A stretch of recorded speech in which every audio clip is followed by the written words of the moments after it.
Whoa, hello. You guys are fast. As usual. But, wait, hold on. I forgot. I forgot something. I didn't press send. You're so fast, what the fuck? There we go. I really like this one. How are you doing? Unfortunately, I didn't record the process up until this point. But I'll show you how I did the lighting part, okay? It is very simple. I'm just mapping things out. So basically, there's literally only one layer. I just need this lighting for the mask. Okay, so that's just one layer. And I basically use this lasso tool, right? I don't know why I haven't been using it earlier. But yeah, basically I was just like, alright, where do I want lighting? And then I just like chose a big circle. I could also do something like this. It is good to like carve out your shapes and stuff. So I could do something like this and then just, you know, go in.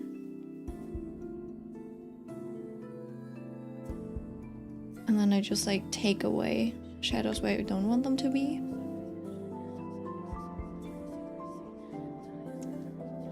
So your first instinct would be to... Man, I can't talk today. When can I ever? Your first instinct would be to literally shade every single spot that you have, right? Like you're like, oh, there's a fold over here, let me add a shadow over there. There's a fold over here, let me add a shadow over there. And then over here as well, etc. Right? And you would just like draw shadows everywhere. But if you zoom out, that doesn't really look very attractive now, does it? And even if you're like, alright, there should be a shadow over here because there's this thingy. And then this thingy, there's also the head. Which is... And then you end up with like a mess. You're like, oh, there's a shadow over there too. And there should be a shadow here. And it kind of looks bad and unbalanced. So I think you just gotta know that a lot of the times, even if you have really nice line art, it doesn't automatically mean that you do that it creates nice shapes, like nice shadow shapes. Right? So don't follow your line art too closely, but focus on the bigger shape of the lighting and the shadow, and then decide where you want to put stuff. Because they're also important to I don't know. How do I say this? They still play a big part in the composition overall. Right? I mean, you're using your line art as a guide for the form, right? So she's probably got like the neck muscle over here, so you could do that. It doesn't look good, but I think the easiest part to show this on is like the collarbone, right? The collarbone would have a shape like this. It's like shaped like this, right? So your shadow would kind of like indicate that.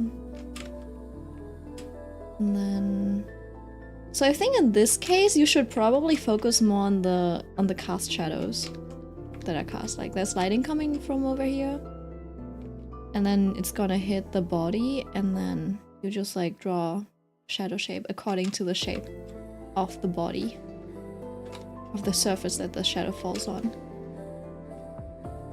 Maybe it shouldn't be this. Yeah, I don't know. It might not be the best example right now. That's why I did try maybe having the light come from this direction. Right, but I didn't really enjoy that, so I ended up doing this. Especially since there's lighting coming from this direction, so it just makes sense. Originally, it looked like this. And so it was more of a glowy feeling. Could also just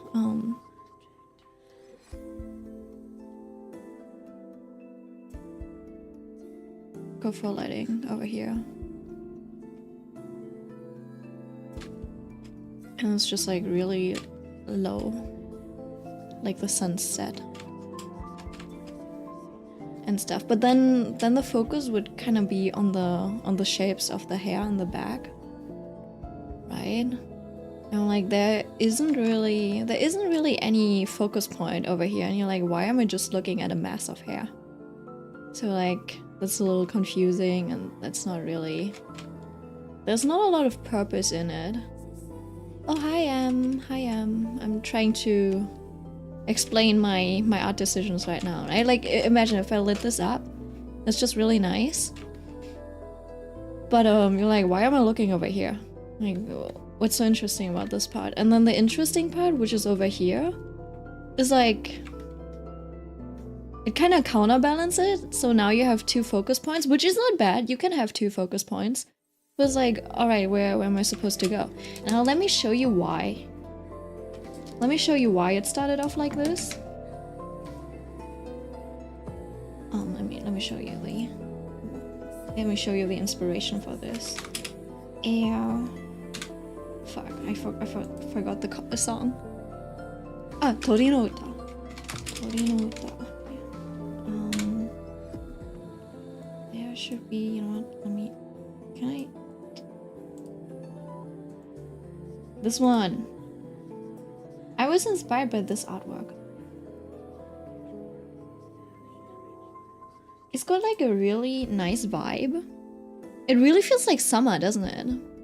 And so glowy. So I was like, oh, I want to draw something like this. But this works because there's like...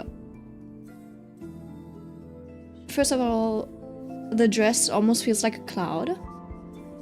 And then the focus is in this area. Hi, Millie! Alright, so even if there's the hair's backlit like it is over here, the focus all stays in like this area. And it just like emphasizes the subject of this composition, right? And it doesn't do the same for my drawing. Let me show you, right? For this concept. Well, I mean, it kind of does because it's just like I managed to... Oh, hello? I managed to focus the lighting on this area, right? That's why it kind of like works. But now that I've added other stuff, right? If I did the lighting like this, I don't know. I feel like I would deviate too much, and it's kind of hard to map out the lighting like this, you know? And then there's a lot of like lighting covering it. I mean, I can try. Hold on. But what I also don't like about this is how messy it looks overall. So maybe if I take this out and it just like stays over here. And then some parts on the back. But do you see how like messy it kind of looks, even though there's not a lot of... There's not a lot going on. Well, I guess, hold on. You know what, let me try this. Maybe I'm just like mapping this out wrong, and that's why it feels like it doesn't work. Alright, so... Let me try. Maybe we can go back to the first concept. What are the purple tapeworms? Stop with the tapeworms, Millie! I was thinking just adding, you know, balloons? You know those, you know, the funny balloons. These. Like the ones that look like a dog. Also, let me show you something really quick. I figured out, I think I figured out a way to draw like butterfly or just like insect wings really fast. Or like shape them and like make the shape look really interesting. Let me show you, okay? Well, it's just like in a flat shape. But basically, you just like use this lasso tool. I think any lasso tool would probably work. And then you just draw the shape of the wing. Bam. You know, you can correct it. You can correct it in a way that you want. right? And then once you fill this in, well, I guess in this case you would fill this. Oh wait, hold on. You do like the outwards shape or something like that. Let me just turn it around. So this dark. I don't know, something like this. I think we would have to separate these parts though. Give me a second. Ooh, that's the wrong thingy. Let me take this. I'll just take this, make this dark, and then I forgot if this should have been like this, and then this one even brighter. Like it doesn't need to be that bright. It's just the colors that I had right now. Let me do like a blue, so it kind of looks like a monarch butterfly, and then you might see it. Oh.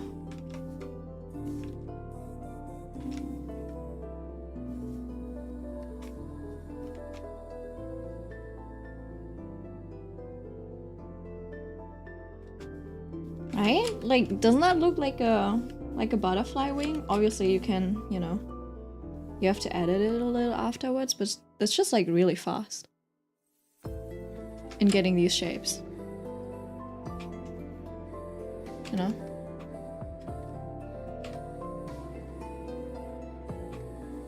I don't know, no one's impressed. Let me get back to this thingy. I'm just gonna see if I can maybe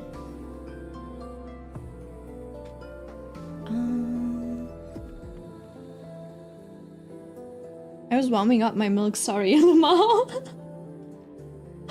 It's okay. You won't see the secret again. I'll keep that in mind though. Thanks for showing. Don't worry. I just made that discovery earlier when I was trying to figure out what I wanted to put on the background. And I was like, oh, actually that's great. I never draw butterflies though, so I guess it wouldn't be too bad if I actually did something like this.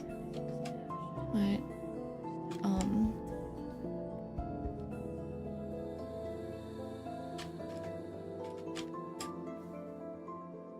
Nah. Not like that. And then just deleting.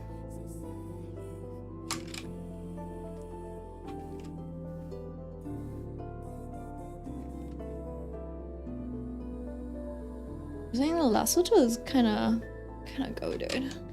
I should have done that way earlier, but I don't know why I never did that. It's great for blocking out and shaping the shadows and stuff. I feel like a pro. Lasso tool is such a godsend. Also women pretty, thank you, thank you, thank you.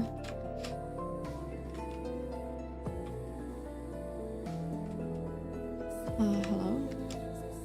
I still need to get used to using the C shortcut to switch to the clear color though. Other than that, I think that is pretty nifty.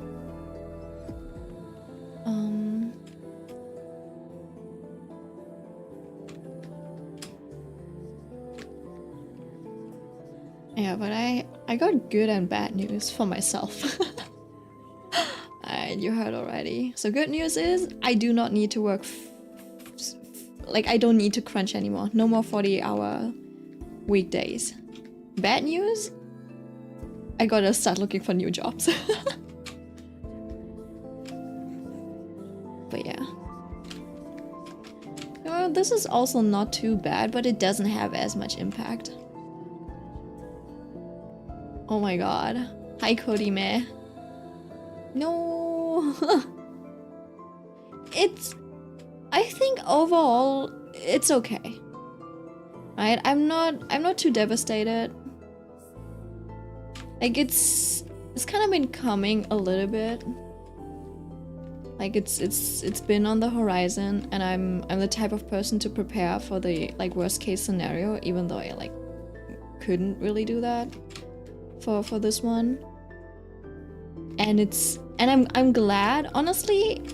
How do you call it? It's like misfortune. It's like fortunate misfortune. Fortune within misfortune. Is that I have enough things to show for this project, and the project is gonna get shipped, right? And the project is getting shipped and everything, so it's like imagine your project is gonna get axed, or like your studio like dies just in the middle of production.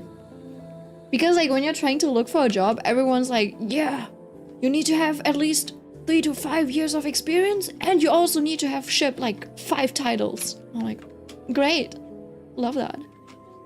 You already have an idea where to find a job? Oh yeah, they did share I do. But from what I've seen so far, it's a little rough in terms of like what jobs I am like eligible for, right? Because a lot of like people don't really look for my skill set. It's a little niche. So I think that might be a little hard. Since you know nowadays people, for my 3D art, I don't think I've ever really done any character art, except for like small animals, but no huge rigging or anything. And then so like I don't have a skill set for character art. Obviously, once you start working, no one wants to teach you, right? They want your work. They want you to be a machine. So they don't have the resources to teach you unless you're like going to a big, huge company. Maybe even then. And then I also don't really do sculpting, 3D sculpting, like you know, like in ZBrush and you know, like clay artwork just digitally. So I'm like, I'm a little scuffed. Maybe I'll go back to freelancing, just like try my way into the VTuber market, you know? I was thinking I also wanted to make like a customizable model, kind of. No, just like on a very, very basic level. And then I forgot her name, like the Saki? No. That like rigger that brought out that customizable high quality model for like $100. I was like, oh, right, never mind. So I don't know. Maybe I'll just like look into a different branch, industry, right? Or I'll just like be a receptionist at a hotel or something. There are some people in the industry, I know, it's like I just didn't manage to prepare in time. Because in the games industry, it is said like most people, they, you know, drop out of the games industry after 5 years. If you're longer, if you stay longer, you're usually considered a veteran, just because of the like turnover rates. And you know, like indie games, they usually it's very hard to be a successful indie game, right? Like how many indie games are successful each year? Like if you think about it, making games costs a lot of money if you want to, you know, pay your employees a decent salary and stuff. And usually, like, indie games don't make that much in returns unless they, like, go viral, right? So a lot of the people, they leave the industry after, like, 5 years and they switch over to the film industry, or they just do something a little bit more corporate, right? And then there's also people who just, like, completely switch industries. One of my, I think like one of my classmates, they're like, yeah, I'm not gonna continue studying game design. And then we were like, we're gonna study. And he's like, maths. I'm like, what? It was such a jump. There's also like one who also like, I don't know, he broke his arm or something. And then he had like a part-time job doing like physiotherapy. And now he's like, going there. And some people just like study a different thing, and it's like, whoa, yeah, I don't have the money to do that, right? A lot of people cannot afford to go back and study something else. Yeah.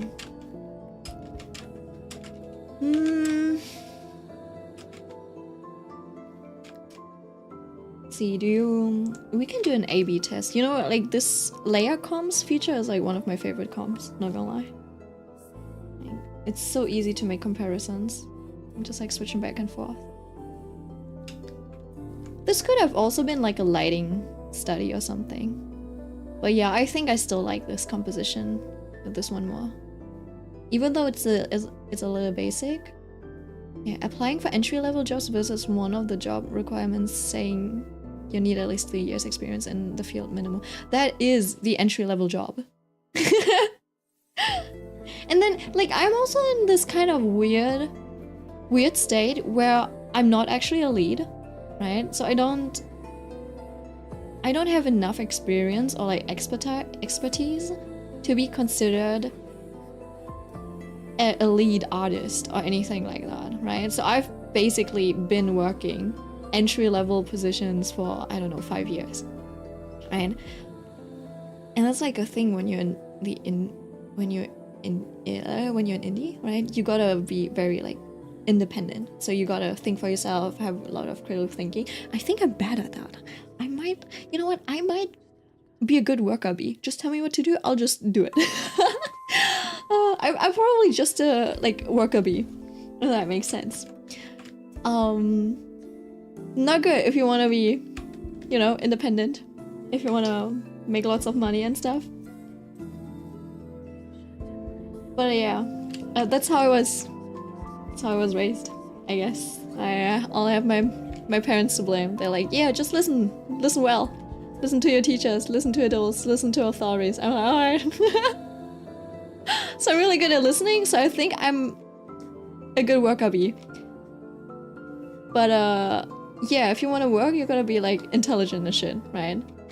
If you want to if you want to climb up the corporate ladder or whatever, you gotta like think for yourself and be innovative and stuff and bring things to a table. And gotta love the job market, yeah, for sure. Right, so I don't think I have the qualifications of being a senior artist or anything. And also like art direction wise, I'm not innovative enough to be an art director or anything like that. And it's like, if you want to be an art lead or an art director, you also kind of need to have a lot of flavor. And I'm as bland as a cracker, you know, that's why I'm milk, not chocolate milk or strawberry milk. I'm just milk. You know what? I think I like the addition of the shadow. However,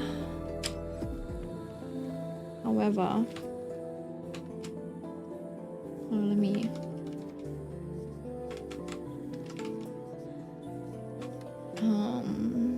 Hopefully I can do that again. No, this doesn't look as good.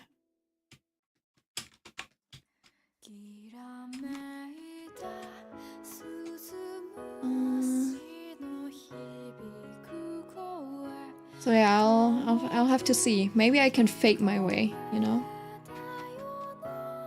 I doubt it. Because I think if you want low-key, I kind of want like a job where I can get a little bit of like mentorship. You know how in other jobs, when you're like a hotel manager, you just like shadow the hotel manager, and then later you get the chance to become the hotel manager yourself, right? I never had that type of opportunity. I thought I would get that type of opportunity here, but I was just put to work as well. Man, how did I do that just now? Regular milk is the best. Thank you. Thank you. I agree with that. But I feel like even the regular milk flavor, oftentimes, at least in Europe, regular milk flavor is not actually milk flavor, but it's just, what's it called? It's vanilla, you know, there's like a slight hint of vanilla in it because people don't actually just like pure milk. So I think Asians usually do that a little bit better, just like when they have milk flavored things, they're actually like milk flavored. Or even like sweet and condensed milk flavor. That's kind of similar to that. Right, so I do have this part.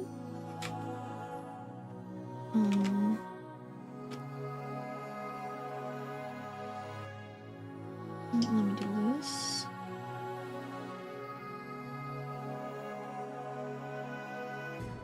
Hold on. I'll just take this as a color. And then it should just be, you know, like a light shadow. I don't want it to be too dark, honestly.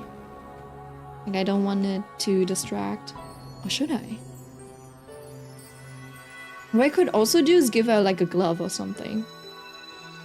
Anyone here have issues with arts on OLED panels? With darks? What is an OLED panel? What's the difference? That is very technical, I think.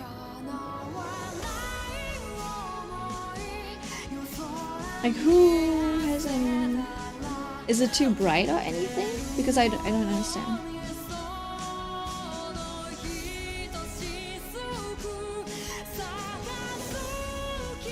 Have you ever had a condensed milk sweet? Yes, of course.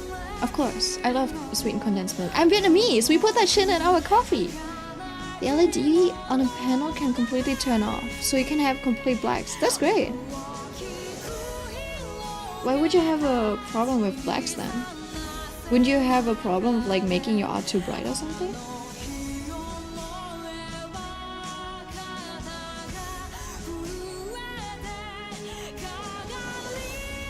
Black crushing. Like you're... Hold on.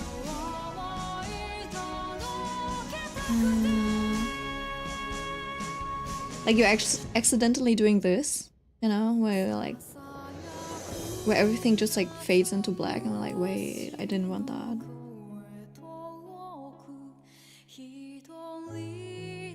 By the way, you can do checks like this, you know, like if you want to check if your composition works, right? You want to check that it works at almost every level that you set it to. Right? So if you're like, oh, what if I accidentally make it too dark? You still want it to be readable, like this. Right? You want the main idea to still communicate.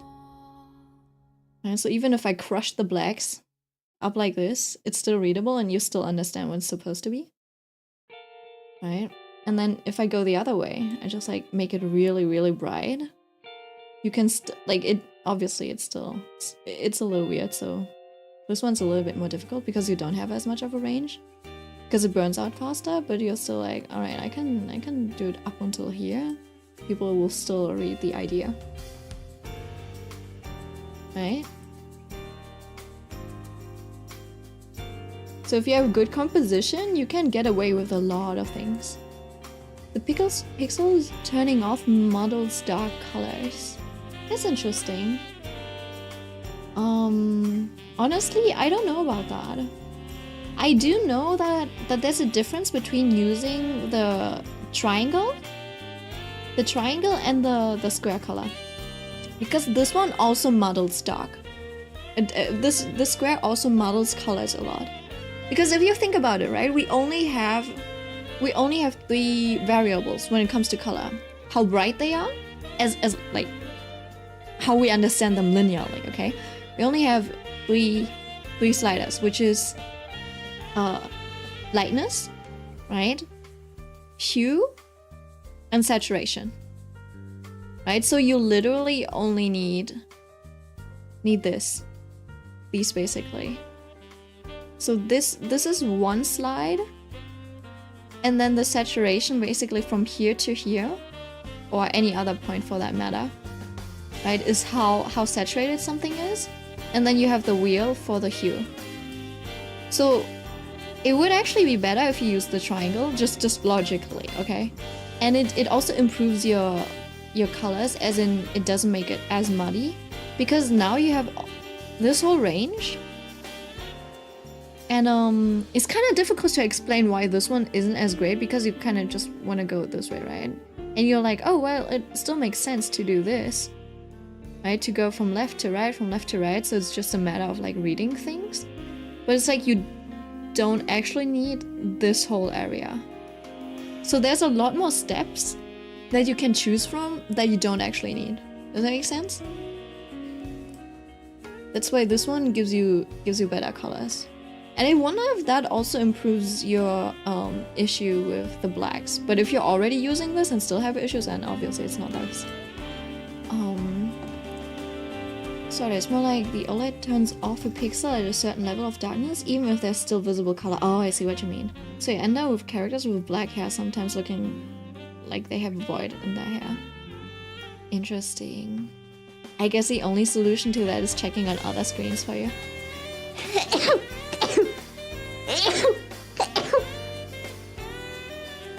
That's 4. You know what? I think the average sneeze number is 4. Maybe 4.5, because I don't think it's like the minimum number. Properties. I see you. Thank you.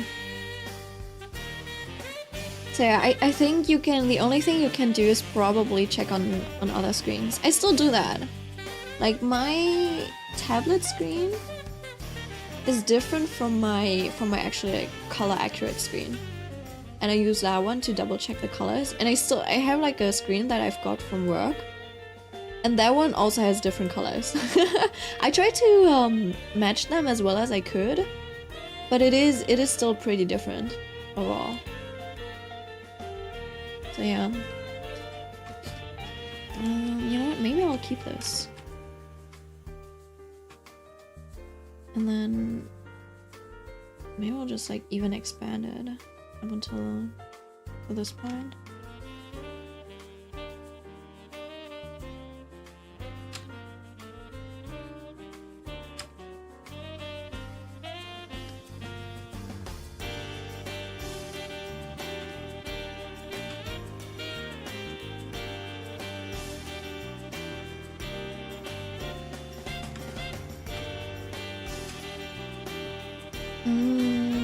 I wonder if I should add a little bit of shadow right here. Like this, you know? I don't think I like that. Because, so I was thinking, right? I do like how this looks when this part is shaded. But then you would want that to be like some sort of curve that you can follow, right? So it would have to be biggest, and then it's like it's a little medium over here. Like there's a bit of a knuckle maybe. And then you have a bit of a shadow over here maybe. But at this point it probably is already lit. So that kind of looks bad. If I do it like this, now every single finger is kind of shaded differently, and you don't really want that. Right? Like I could even do something like this. I don't know. That also sucks.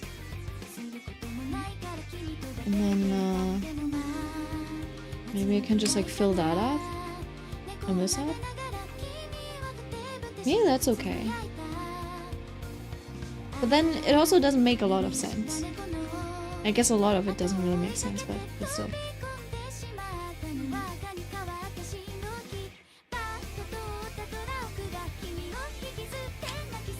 Right? Maybe I'll keep it this way though. I kind of like this. This one gives me nostalgia and PTSD all at once. You're back. I don't know. Have I told you about this before? I probably have. But back in the day when there was what are we talking about? About Kagero Project, the song specifically that's playing in the background.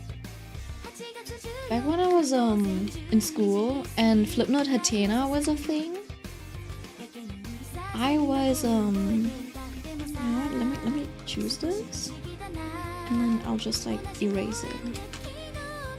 Back when Flipnote Hatena was a thing, I was making a PV for this one.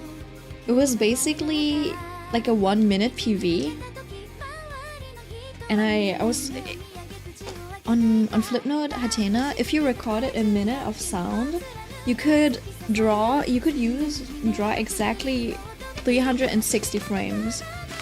So I made a 360 frame animation for this. Yeah, Flipnote. Yeah. I stopped using it on the 3DS though. I didn't like how it felt on that. The screens were really they were like really tiny and stuff on the 3DS, so it felt really bad to draw on that. It was perfect on the DSi. I did lose my SD card with my Flipnotes though. I'm still lamenting that a little bit.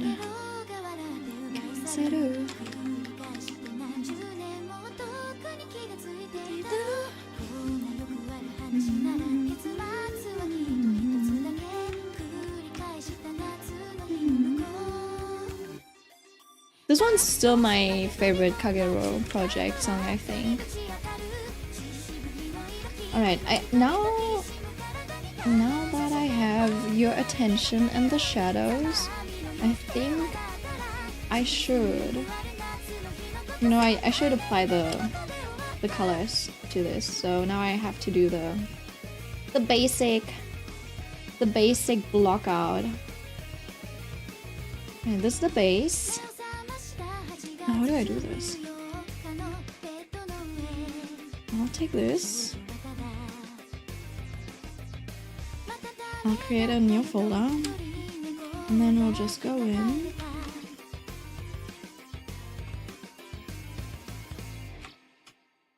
And draw the color of the faces. She'll be Shrek for a while.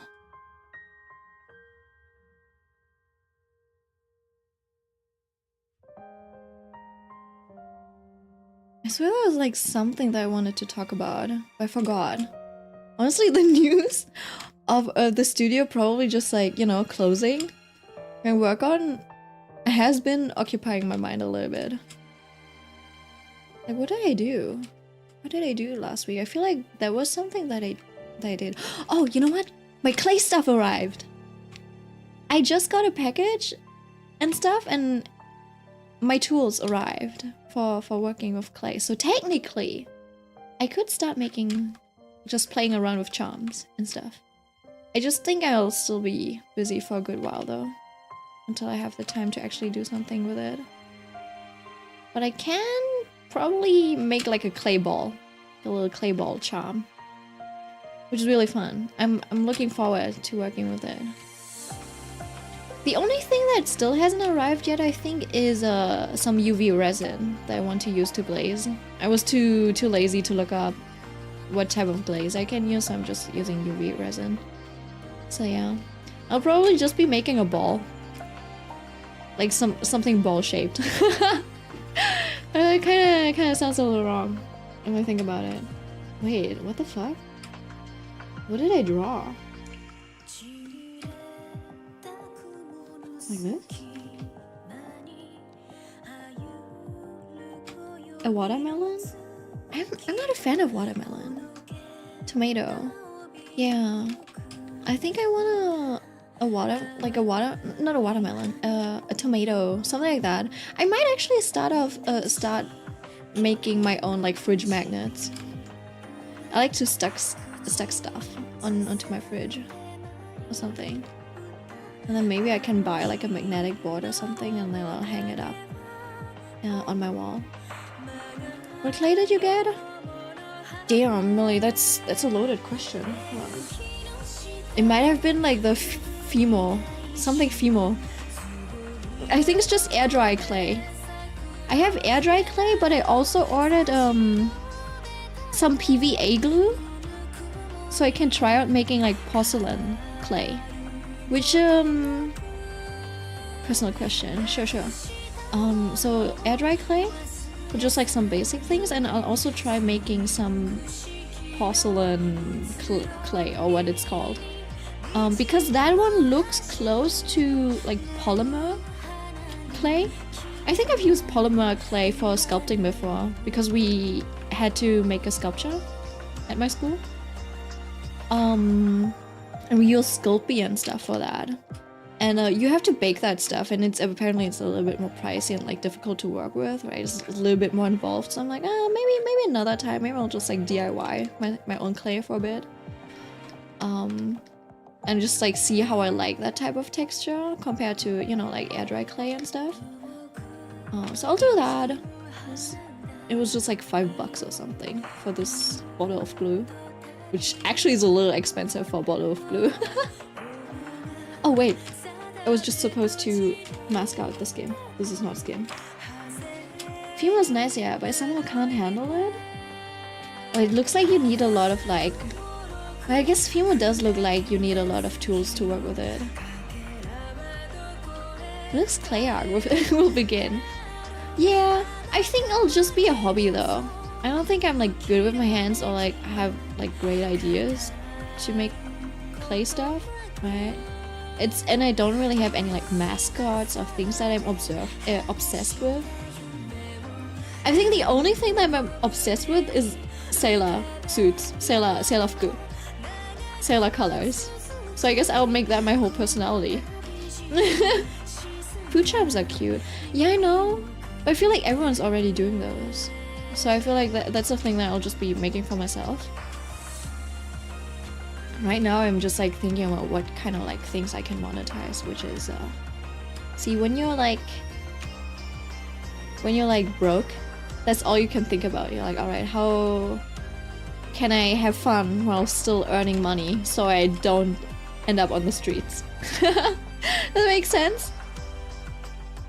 So it's like you can't actually do creative things because you have to think about, well, no, you can do creative things, but it's like if you're not very talented or like not even talented, I think I usually just like put that in the type of like same category. If you're like not very original, I don't know. Milk themed stuff would be cute. Yeah, I was thinking about that too. You know, the first thing that I want to make though for myself is just like a little charm with like a milk crown. You know how I have that little crown, that little milk drop on my head floating? I want to make like this type of little milk crown. I don't know how I'm gonna connect that, but I think I'll make something like this and I'll make a charm for myself. And it's like this and then just like hang somewhere. I have a bunch of these. I have a bunch of these like clasps and shit that I need to use as well. You know why? Oh yeah, these connector pieces also haven't arrived yet, but I think I have some clasps that have like this thingy, and then they also have like a little second clasp that I can just like hook in. So I'm gonna make a little crown like that for myself as a startup project. And I'll have that as a little charm.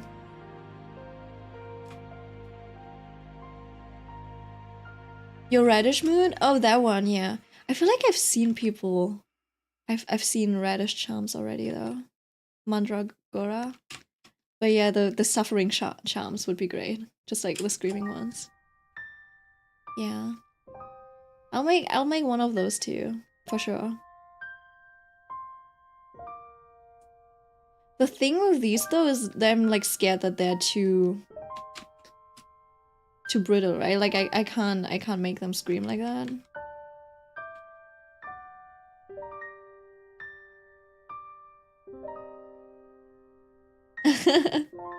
I love them. I'll definitely turn that one into a postcard or something.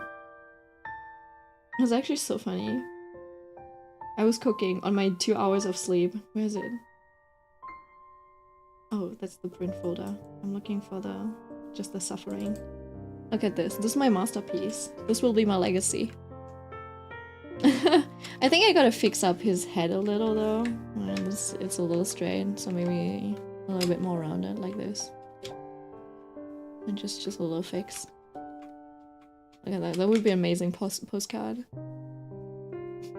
Maybe I'm actually better at doing these types of like silly inks than illustrations. I think that's all of her skin actually. Alright. It's okay.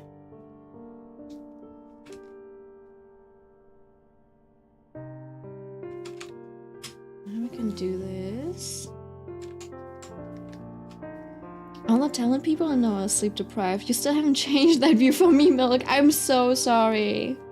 It's like, I think at some age, so when you're a teen and you draw a lot, it's more about like your obsession. And you're like, oh my god, this is going so well, I want to finish it. And as a teen, I don't know, there's like this one phase I think everyone goes through, and it's the like, oh, I gotta finish one art piece a day. Which is, that's not how things work usually. Like you should be able to work on an art piece like over a little bit of time, you know, like a few days, a week, whatever. Because that's like the professional way to do. But you usually see like speed paints and stuff, and it's like everything in one go, and you're like, oh, I should be able to do that too, right? So you're just like drawing until you want it finished, but at the same time, obviously it's not finished because, you know, it's like, oh, this is not good enough, that's not good enough, oh, we still need to render this part and that part, and I still need to add details and effects and etc. Right? There's technically like no way you can finish a full illustration of like foreground, background, character, etc. Well, you know what, maybe I shouldn't talk. Maybe I shouldn't talk, but like to a certain, like with a certain style, etc. Right? In a day. And like you see this even when I'm just like blocking things out or just like moving around, like blocking things out already takes like an hour sometimes. Right? And you as a teen, you're like, oh my god, I gotta finish this in a day. So you just like draw and draw and draw, and I don't know, 12 hours pass, suddenly it's like 4 a.m. I'm like, no, I still gotta draw, but like school's at 8 a.m. Right? So you're like sleep depriving yourself because you're so eager, so passionate to do shit. Right? And then when you're an adult, like me, sometimes you're like, man, I don't really have time like to do life and then work and then like take care of myself, work out. And then you're like, but I still want to draw at the end of the day. So you still spend like 2 or 3 hours drawing, and then like you overshoot your time, like, oh shit, I didn't pay attention to the time. And suddenly it's like 3 a.m. I'm like, oh shit, I should go to sleep. So yeah. It's like, for me, I don't sleep enough because I just can't give things up, right? I can't go to bed without having a little bit of reading time and just like a little bit of playtime. So when I get delayed, I'm like too slow with my work. I'm like too slow with my work. And I, let's say I'm like, I still finish at like 3 a.m. or something. I'm like, man, but I still want to read for like 20 minutes. That's why I sleep too little. I'm just dumb, okay? I'm just dumb. I think people are better at managing their time, but I'm not, so. Let me catch up. Feel the split in my soul. Now the only deadlines I have for a birthday is for birthday art. Yeah. Back then I thought those speed paints were, you know, sped up, so I was like, shut the front door! You thought those weren't... It's literally called... Well, I guess you can interpret it the other way, but that's crazy. Being like, nah, that's not. You were like, nah, that's not speed up. People are actually drawing that fast, but apparently you're not the only one who thought about that. That's so funny. Hold on, let me see. But I don't, maybe you just didn't look at the descriptions. A lot of the artists, or maybe they do it nowadays, but a lot of the artists back in the day, they would like tell you by how much they had sped this up. So usually it would be like 16 or 32 speed. And that's why when you look at my speed paintings, I also write that in the description by how much it has been sped up. Because that's what I was used to see. Alright. Speaking of birthday art, I have to start drawing mine. Ooh, okay.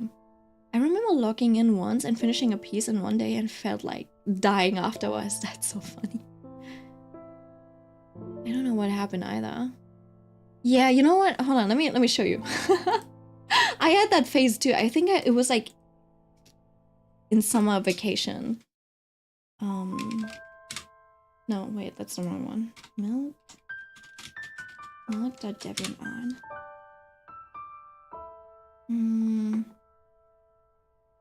Let's look at some.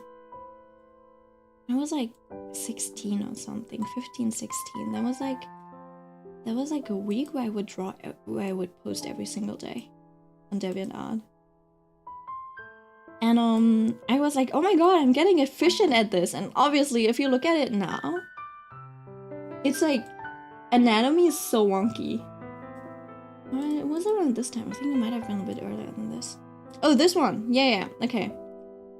I don't know if it started with this one. Hold on. February 2014. No, it wasn't then. July 17. I think it was this week. I think it was just like these three, maybe. August 6th. Okay. August 7th. I did Soul Eater fan art? That's crazy. I think I started watching it, drew fan art, and then I stopped watching it. I don't think I even finished it. And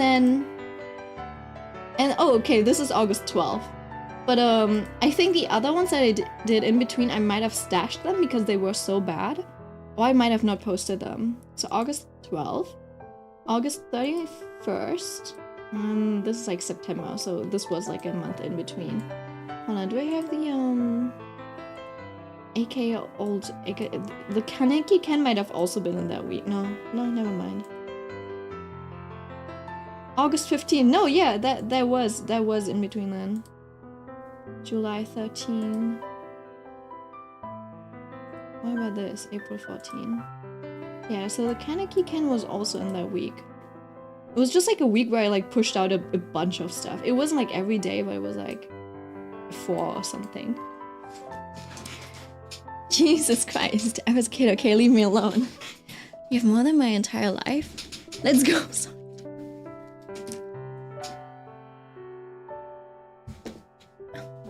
But the manga goes hard. Does it?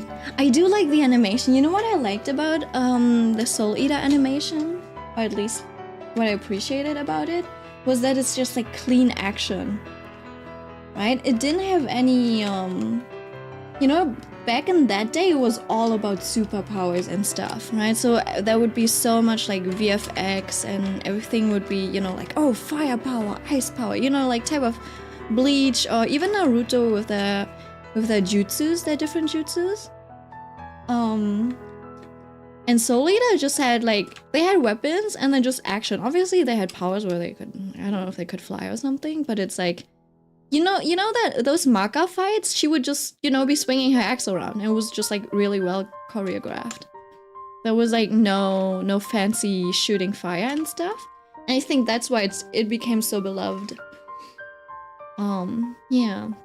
I opened Pinterest only to see a slop of Ichigo.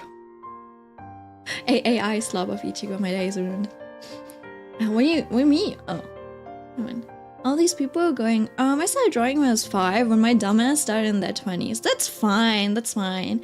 It's about like, people can draw for 20 years and not improve. And then there's people who start and then like do huge improvements in like 3 years because they're like more conscious about how they draw. So it's all about like being really observant and then being able to apply stuff. And then also quantity for practice. I was considering making today a practice stream and I would just be drawing cubes and shit. He started like 2 years ago and look where he is at. Yeah, that's like decent progress. That's what you get for drawing every single day. Right? And usually people don't get to draw every single day like PewDiePie does. And that's why it feels like his growth is so fast. And then also because he's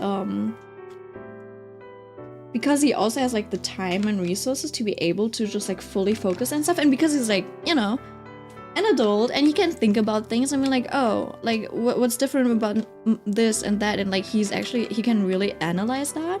And you're like, when you're 12, you don't really think about that. You don't really think about like, well, at least I didn't, okay? You don't really think about like, oh, what can I do to make this better? And you're like, just, oh, maybe I can try this, maybe I can imitate this or that, right? And you like try to just like copy things, but you don't actually understand the principles behind it, right? So you just like make improvements off of the results of others, right? And PewDiePie, I think, is in that phase right now. I think he started buying. Didn't he start buying like art books, like school books, like to learn and stuff? That also helps a lot. And in Asia, there's a lot of like resources for those things. Obviously in America too, but I feel like, well, at least in the Western sphere, it is not that common to buy art technique books, like how to draw this, how to draw that. I remember there being like, I don't know. There's like not a lot of like practice books, etc. So you don't. Anyways. The Soul Eater animation is so good, aged like fine wine, but the ending of the anime was literally bullshit by the anime studio because the manga wasn't finished by the time the anime needed to end. Yeah, that makes sense.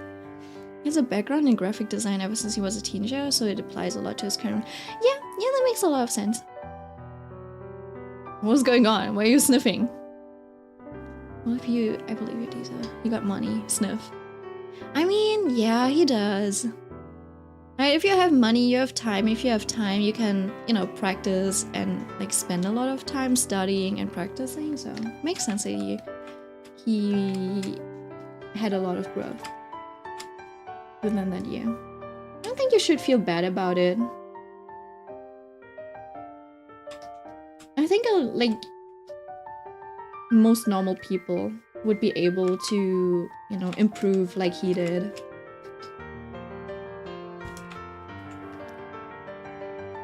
Have you seen new Shrek 5 teaser? No. No, I have not. I thought Shrek ended at Shrek 3. Oh, I guess the rest is just the dress. Let's see.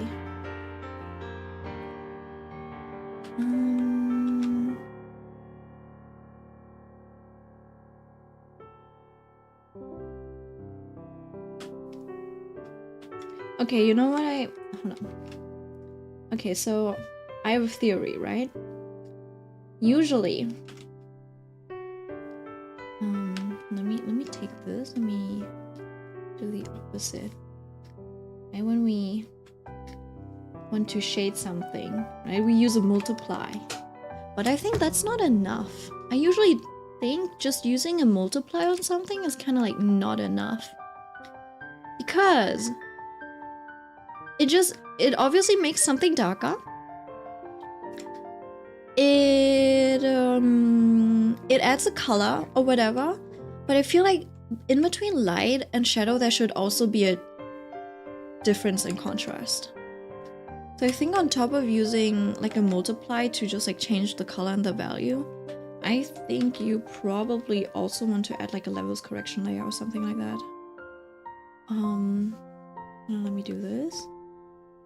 Set it to brightness maybe, right? And then you maybe want to, you know, like push the contrast into one direction like this, and then, you know, like maybe brighten it a little here and there depending on what you want, right? So I'm talking about the contrast between the color and the lines, for example, right?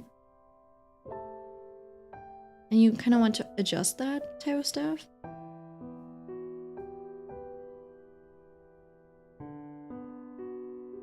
I'm not really good at this. And you don't really see the difference that much with this one. I tried this with something else earlier. Right, let me see if you can see the difference. Maybe let me. You know what? Instead of this, let me do that with the contrast. Just with the contrast thingy, so you can see it a little bit better.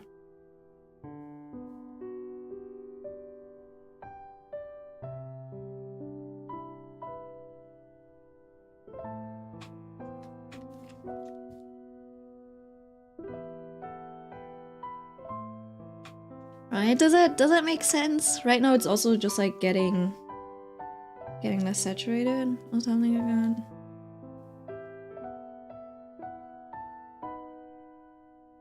But I feel like it feels a bit better, I think. Yeah, I don't know.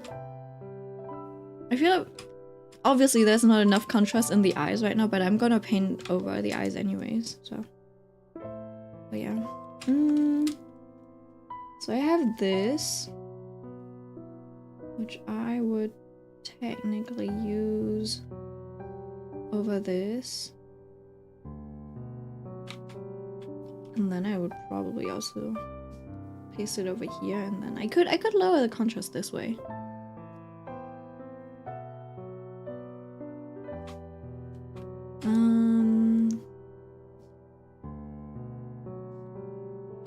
Let me see. Let me think about it. This is so difficult. I still haven't figured out how I want to do my layer setup basically. And so I have this. What I could do is paste this on literally every part. And so would I do this? I think so.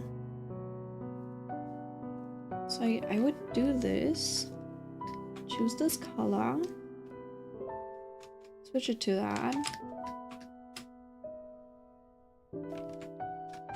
And then I would just keep the color for this, like that. Always put it in a folder just because you want to clip onto some stuff occasionally. And then it's a masked folder. And then also paste it onto this part.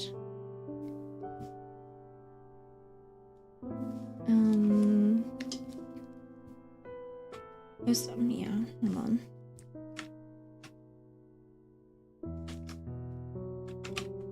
I'm just unsure of how I want to color things.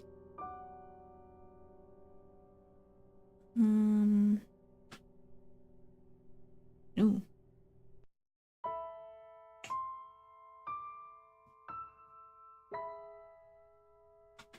Wait, I'm an idiot. I'll do this.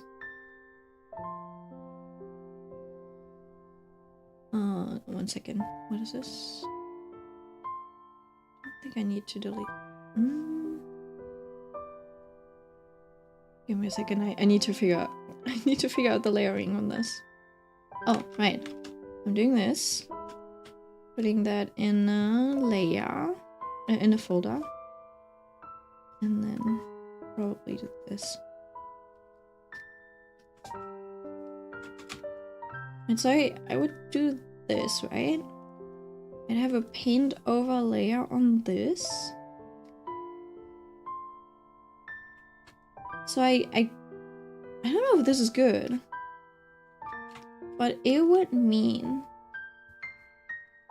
that I'm like able to just like paint in the shadow and in the bright areas. So I would just have to shade according to these areas. Right? I could add like a glow. I don't know what kind of glow. Something like this probably. So it's not as like this spot was never supposed to be this dark. Like it should just be something like this, right? So I can just like paint like this. The only issue that I see is when I do the contouring. The contouring of elements, right? Like for example, I want to contour a part that goes into both light and dark parts, right? If I do it down here, it won't show up, and I would have to double that, draw that double, which is kind of like annoying. So I'm not sure if I want to deal with that. But then on the other side, I guess it doesn't matter too much. I feel like there's probably less contours that cross the shadow and light border. So I can probably just stay within these areas. I guess I'll do it like this. Alright. Just had dinner and I can't stop thinking about burgers. Do I have something to drink? I do have something to drink. Why is the bottle all the way over there?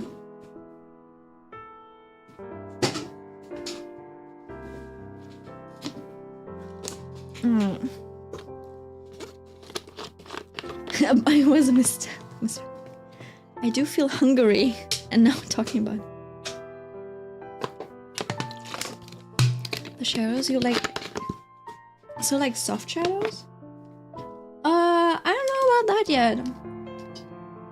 When I'm talking about the contouring, I'm basically talking about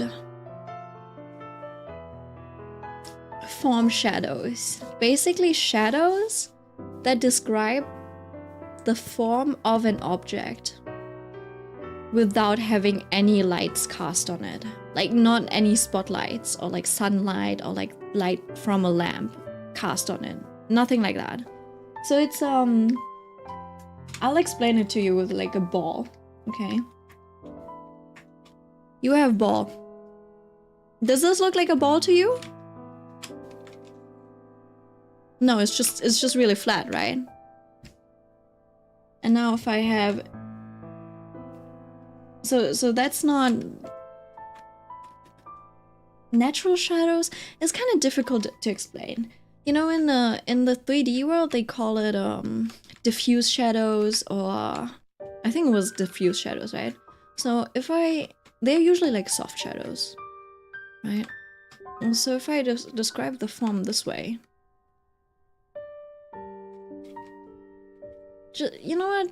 Imagine it's like a cloudy day, okay? Imagine it's a cloudy day. There's like the tiniest bit of direction, because the sky is probably that way, the sun is coming from that way, but the shadows are so soft and diffused, that's why it's called diffuse shadows, that you basically can't really tell where the light is coming from. It's like it comes from all directions, very even. So all you can tell us about like how far away each point is on the ball, and that kind of like describes the volume, right? So you can see like, oh, this part is further away than this part. Let me draw this for you. You can tell that whatever's over here, like this point, is further away than this point, right? And now you can see that there's a little bit of volume to it. It's like it's a sphere rather than just a circle, right? That's diffuse shadows. Okay. Now if you have a second ball of it, and like a face? I'm not sure about the face, right? Now if you have like a stronger light, let's imagine there's just a stronger light, then the shadow gets progressively like the gradient from light to dark gets progressively more like contrasty, right? So let me grab a blending brush. This should blend a little bit more. You like this?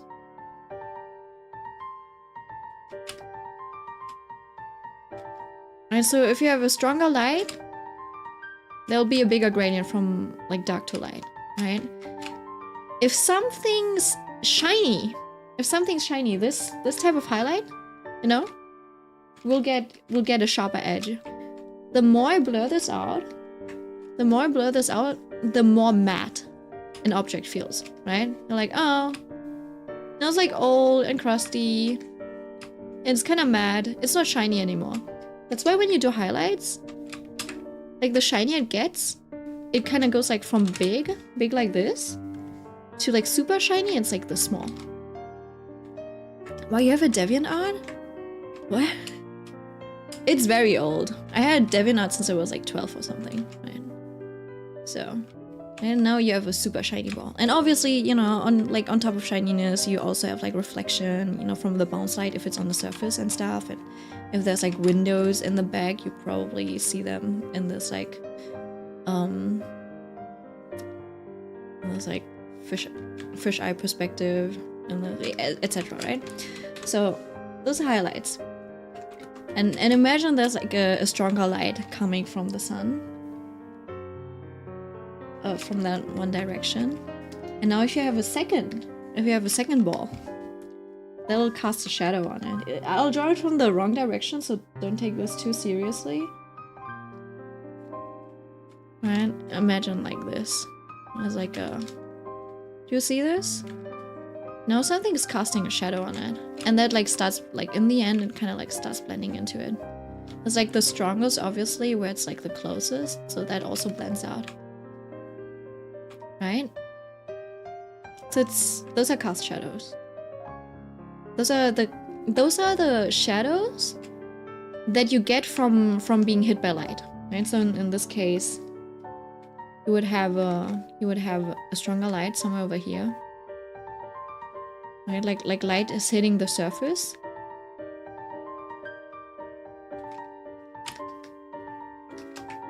And this part is technically cast shadow then. But between, hold on, let me intensify this for you. Okay, so wait, I need this on a different layer. So this is the shadow that describes form. And it's kind of like over here. Like, the shadow describes the form of an object and how shiny it is, how matte it is, what kind of like dimples it has on the surface, right? Like, for example, there's a dimple, there's a scratch. Let me draw that. And there's like a scratch and stuff. Right? Like there's unevenness on the surface, right? Right? And then you add a light. Let me draw that light too, so you know that there's actually like a light coming from this direction. And it hits this thing. The moment there's like light that hits it, the part that gets hit by the light, it gets brightened up, and everything that's not lit is technically shadow, right? But that's... So it is shadowed. I'm not sure if people actually call that cast shadow. I guess it's self-shadowing, technically, because it's on the object alone, right? So let me draw this out. This is just like a very nuanced perspective, right? So everything that's in here, everything, self-shadowing. Well, I don't even know if it's self-shadow. I guess it's self-shadow. Because whatever's over here, it blocks the sun from reaching the butt, right? My head prevents light reaching the back of my head. Does that make sense? Like if my face is over here. Because my skull is so thick. It's so thick, it's so massive. The light cannot penetrate through it. So the back of my head never sees the light of day. Right? So that's a self-shadow. Now if my head is so fucking thick, okay? My thick brain, like, and now I block someone else's face. Imagine this is Millie, okay? And she's like, oh, I wanna touch some grass, I wanna see some sun, right? Because I spent all of my day inside. And my head is so big, I'm like, you know what, Millie? I will get the sun. I stand in front of her. And she's like, damn, I can't see the sun anymore. What I do is I cast a shadow on her. So this thing, the shadow that I cast, because I'm like so massive, right? That's a cast shadow. Cast shadow. Okay? Why the front? I don't know. Do you want your butt to never see the light of day? This can be your butt if you want to, right? So her butt never sees the light of day. And then Millie's over here. She's like on the ground because she fell or something, you know? I understand so much. Thank you, Milk. And a core shadow. Your presentation is amazing. Thank you. The thing about the core shadow is, I'm honestly not too sure about it. But what I think the core shadow is, or as I understand it is, right? The core shadow is everything without considering bounce light and stuff. So, oops. So if I have a ball and I give it a shadow, People say, you know, the further a shadow goes away, you know, the further away it is, it like fades out, right? So it kind of fades out like this because it's like it's getting further away. But I think this fading out is actually bounce light. So I think technically this is core shadow, but because there's like bounce light and it fades away, people are always like, this is core shadow. They're always like, this thing is the shadow. So I don't know if they're wrong, right? Because I think this is technically bounce light, because, you know, like light hits the ground and then like it disperses and goes back, and, you know, like this, and it just like like that. And I can see that, like, maybe I imagine like this. Let me draw like the cast shadow that I cast with my big head. Right? It kind of. Hey Danielle. Right, so imagine like this. I don't know if this is true. Well, this is cast shadow, right? And someone's standing over here and they're like, I can't see because now the shadow from this other thing is hitting me. Right, so it's a little hard to decide. But basically this also fades. This fades. And I think it's just because, you know, things bounce around and they just lighten up the shadow. So I'm not sure. I don't really use the core shadow thingy theory a lot. I just go by form, like shaping shadows, like form shadows, cast shadows, and basically self-shadowing. Though the form shadows might be a form of self-shadowing, but I like to make the distinction of between something that is not hit by light versus something that is inherently bound to the object. Anyways, I feel like I'm not very good at explaining these things. It's a lot of like information to take in, so I don't want to overwhelm you. Like when you stare at a pink wall, some of the pink will bounce to you. Exactly, that's bounce light. Like how the ocean looks blue because of the sky. Yeah, it is kind of like a reflection. But it also absorbs a little bit of the light. That's why it's always darker than the sky. So you also have to think about like how much light gets absorbed into a material and stuff. Theoretically. Yeah, science. Right. Let me see. So what I did... I guess I can't really do it with this one anymore.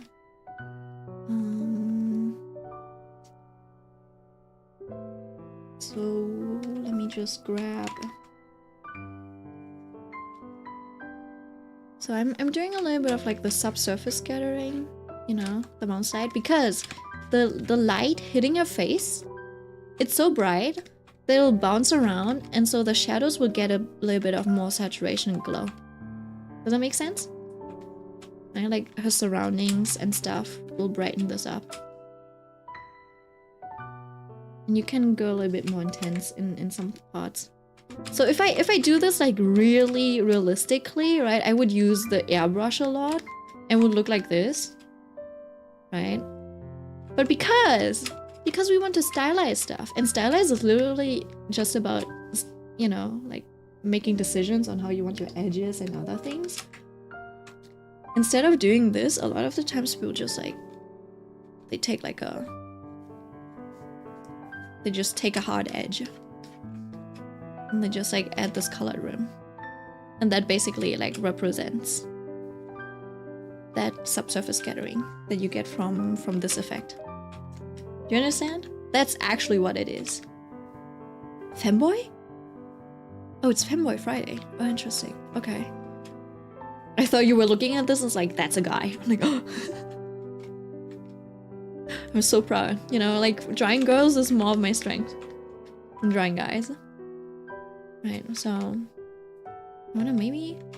Right, and then also, you know, since the light is hitting this part of her boobie, it would also bounce back. So on her other boobie, you would have a little bit of, you know, like obviously not this intense, but you have a little bit of light bouncing back. It's kind of like the moon, how the moon shines light on us as well. Does that make sense now? Do you see what moonlight is? It's literally just the light of the sun bouncing off of the moon, and it just like illuminates us at night like this. This is us. Like we're on this titty. Right, hold on. This is us getting lit. Right? So we would get a little bit of the moonlight lighting us up. See, if you paid proper attention in like common sense class, one step for mankind. Right? So that's why instead of, you know, making this darker over here, because they're like, oh, I want like a form shaping shadow. Right? I could be shaping it like this. I could give it a form shadow within the shadows, right? I could either do this, make it darker. But that's kind of out of style nowadays, and you're like, man, this still doesn't feel right. And now you also have an extra level of line art that you kind of want to darken and stuff. Right? So it's like, I don't know. So now it just like feels darker, like you're adding an extra edge in, and it feels like, kind of feels like what you do to the light and shadow. What's become popular now is basically adding the bounce light instead of the shading within the dark, because it's like reverse shading. Instead of shading, you light it up, but it still communicates the shape of the object. And it feels a bit more like glowy and interesting. Common sense class is crazy. It's not common sense class. You know, in German, it's called Allgemeinwissen. Okay, which just means common knowledge. So it's common knowledge class. And you have that in elementary school. So you just like do stuff like, oh, what are the 9 planets? You know, what are the countries in the world? The moonlight being light reflected off of the sun should be common sense. Common knowledge. I don't have common knowledge. That's crazy. Allgemeinwissen. General knowledge class. I'm sure you had like general knowledge class. Right? Or, like common knowledge. Allgemein. General common. Yeah. It's not common sense, it's a general knowledge, I guess. We did not? Whoa. That's something you have like in elementary school because it's like so broad. Honestly, that's kind of sad, no? Is that why Americans like are like, I don't know, I thought Brazil was in Europe. Is that why? Because like in Allgemeinwissen, you kind of like look at the countries at like a globe. You know, you have a little bit of like geography, you have a little bit of maths. Not usually, no, actually you don't have maths. But like, you have a little bit of geography. Sometimes you do some experiments. You're like, oh my god, if you mix red cabbage and lemon, it'll turn pink. But if you add something like this, it turns blue. And they don't explain, you know, how chemics work. You just know that like that's a thing. Or it's like, oh yeah, you can use lemon as invisible ink, and then like, I don't know. You're more focused on math and English. We do have that too. We do have that too, of course. But it's like, you still learn a little bit about the world and stuff, right? A little bit of science. Yeah, it's like a little bit of everything basically to get you warmed up on things. I think the only thing that isn't really touched upon in general knowledge class is literally politics. I guess that's why Americans are special. So like you have a little bit of like a geography section in the general knowledge class, and it's literally usually just like, oh, these are the 7 continents. We have 7 continents. What counts as a continent? This is what makes a continent a continent. This is what makes a country a country. This is a city. Look, this is a river. This kind of stuff. You learn that stuff in like general knowledge class, I think. We are problematic and loud. Oh. Alright, hold on. I actually need to draw. I can't get distracted by this. Y'all are too funny. Okay, well, let me check. I'll do a color check. Rockle. Literally no difference. Let me do a color check. See? This one works out pretty well. Now, you can also do a value check by maybe doing a gradient map. And what my art lead showed me, I think, where is it? It should be in tools. There should be a rainbow mode. I think the color mode was a little bit more. Yeah, that was a little bit more. You know what? Maybe. Basically, you kind of want to have a like. Oh, hold on. You know what? This is not the right one. Give me a second. Where's the heat map? Effect? Oh, this one. Thermography. You can check your values like this as well. Like if you can't really tell, you're like, oh, pink is the brightest. Pink is the brightest, and then there's like a really dark blue. And if you're like unsure what your range is, right? This is great for checking your range. So if you're like, oh, I want a really like high contrast image, you're like, I don't have enough like dark blues. So you can tweak it in the way where you're like, oh, now there's more dark blues and now it's more readable. Right? So if I turn this off, obviously you would do it like this. And you're like, oh, maybe this is more readable now. Right? But that's just like a choice that you can make. I'm fine with having colors that are a little bit brighter. And now I'm like, oh, I made it darker. Now I don't really see the bright pink color anymore. Right? So I want to go from like really dark to really bright or something like that. Imagine I'm doing that. You're like, oh, no, this is like really high contrast. I think this is kind of like better to do if you want to check your like designs, for example. Right? If the designs are readable and stuff. It does look a little bit like cancery. Like you might think like, oh shit, my eyes.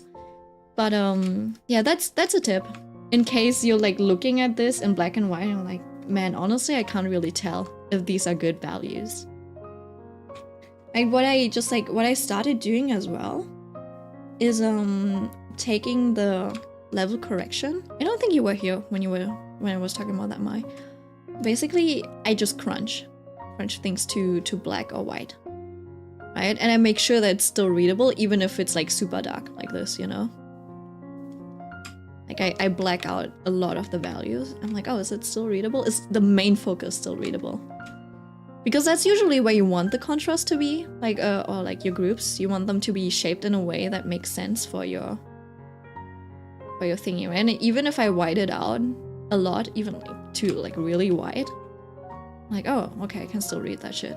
Like it still makes sense, right? And you can still see that's a person that's holding something, right? Because I'm the type of person who focuses a lot on like the flow of things. Right? That's just like, I'm like, all right, here's my focus. Like this is kind of like the movement that I want, or like this type of like wind flow. And so like, okay, everything's kind of like spiraled over here. Does that make sense? That's usually not enough to see if that's like a good composition because like you can see it over here. It's kind of like difficult. Maybe I can check this one in composition as well. I'll just like up the darkness. Hold on. Oop. Right. Up until now, this is still fine. Like if I zoom out, if I make it like even darker, it'll look like this. And you're like, wait, what the fuck am I looking at? Like, oh, I'm looking at a star. That one's still readable. The person looks kind of scary. Like, is that... It's like one of those therapy, what does this ink blot look like kind of tests, right? So I think that's why I didn't really like it. Because it was just like messy in its values. I think that's usually what professionals mean when they're like, you gotta do a value check. Like your values need to be readable. You need to...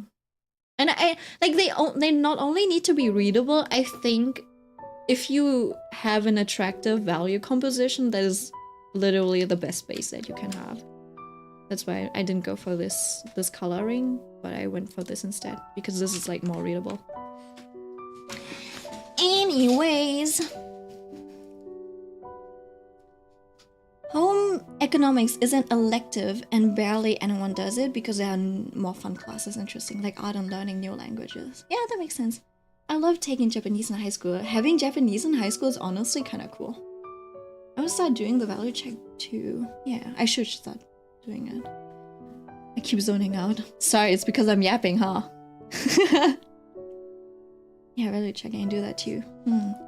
I see how with grayscale it's not as striking as with a highly saturated value check like that. Yeah. Or even like, it's kind of hard to parse, if that makes sense. Like you're looking at it and you're like, I still don't really understand. So that like heat map thingy really helped a lot. Just like in being able to identify things. Oh, there's also a there's also a hue check. You can also check your hues. Or like where you've placed your saturation and stuff. Right, you can see where I have my green parts, where I have my where I have my red parts and stuff. And then I think if I no, never mind. I don't think there's like a way to properly check if colors are more saturated or not. But I guess what I would have to do over here, let me just grab this, right? Right, so I'm like, you know what? There's no contrast in saturation. Except for, you know, like the white of her dress, which I also kind of like make less different, like this. So now there's only like a little bit of difference in like her clothes. And then her face is also still kind of like, it is still pretty, how do we say it? It's pretty saturated, right? This would be no saturation. And then we would have a little bit of like saturation contrast between these, but they're all kind of like the same saturation. So what I could do now is take the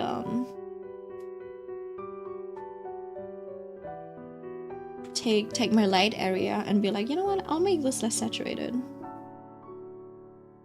color, right?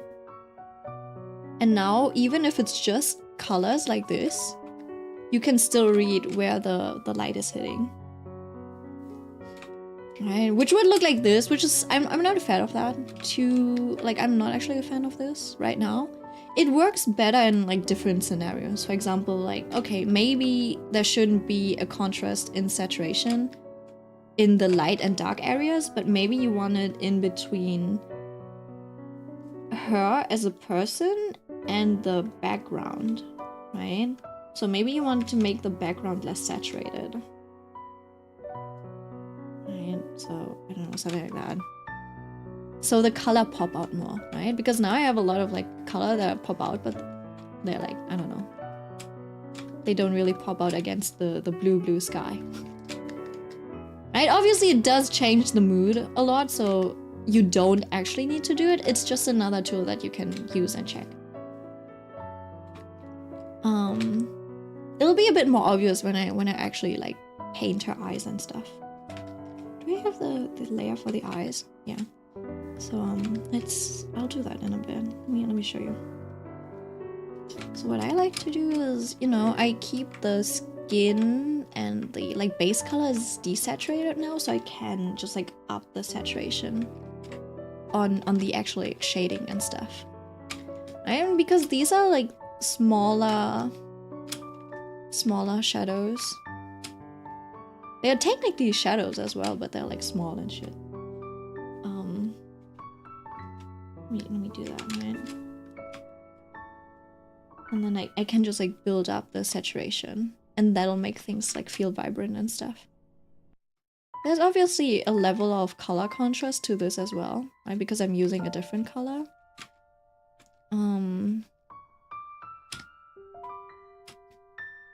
Let me do something really quick.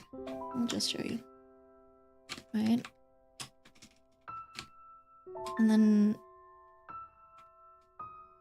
I don't know if I can show it to you quick, but basically this is desaturated, and now I can take like a really saturated, I don't know.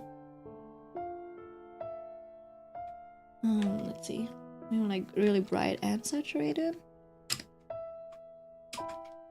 I would have to, where's the layer of the line art? Oh, there we go. Let me just put it on top of here. Like this. Let's just do maximum saturation, right? And then for the green, for example, over here, it would look more like this, maybe. In comparison, right? So I give these lines some saturation.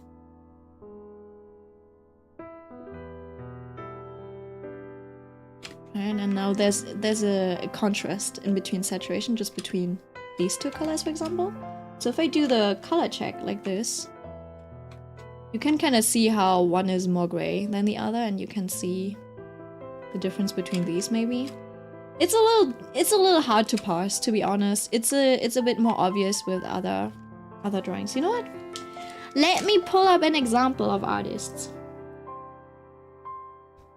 I'm yapping a lot today. I think who does it really well? Where is it very obvious? I have to think about it for a while. I think I know some artists. I think this person might do it pretty well. I think this might be a good example. Hold on. I'll find one.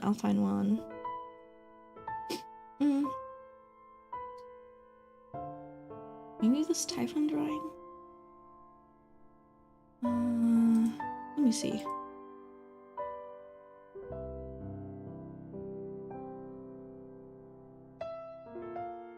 And then I have this as a shortcut. If you check. Oh yeah, do you see this? Does this make sense? It's like all kind of like very similar, very subdued. Everything's kind of like a similar gray, but then they make this stand out, right? And it even stands out like this. And then I think a more extreme example as well should be Ask. Ask has really good examples of this. Oh, this one. I don't have that other one. Let's see. So either of these two should work, I think. If I do a hue check. Loki gives sleep paralysis demon. That's fine. You see this? How these marbles and the pinks are super saturated. Sometimes it's a bit more obvious at different, like brightness levels, right? So basically what I'm doing is I bring all of the brightness levels to a single level. So there's everything has the same brightness and value. So the only other thing that sets these shapes apart is the hue and the saturation, right? So this is the same. Everything's this color, and now there's only a gradient between these, like on this axis. Does that make sense? If I chose this, I could probably like go really saturated, and then let me try this, right? And now this would be really saturated. I don't know how that would look. It might be too dark, since I lowered the brightness of this, and I would have to make it like brighter and stuff. And if I matched it, it would look like this, maybe. Hold on. If I turn it down, do you see this? I added this thing. It might not be too noticeable if I like bring it to the same brightness as this, right? You don't really notice it. But it does make things a little bit more... it makes it pop, but at the same time, it's also messy. Do you see this? So you're like, oh, this is kind of messy. And you see it now. And if I remove it, because this is not too important. Like this part of her face is not too important. You don't really need an extra layer. Like, do you see this? Like, even if I remove it, you already see the shape of her face. So there's no need for me to add this. Right? And instead of adding this, because now you're distracted by this thing, if I remove this, now you just like look at this area. So the checks are kind of like important for that, I think. Right? And I think this one should also have like a very good like distribution of saturation and stuff. Yeah. This one's more subtle, though. Yeah. Maybe you can make this darker too, just so you can see it better. And then you see how the more saturated parts are around the contours this time. So it also defines it like that. And I think if you make it like really bright, it kind of feels like those iridescent colors, which is also very nice. And I've been thinking, hold on, let me try this.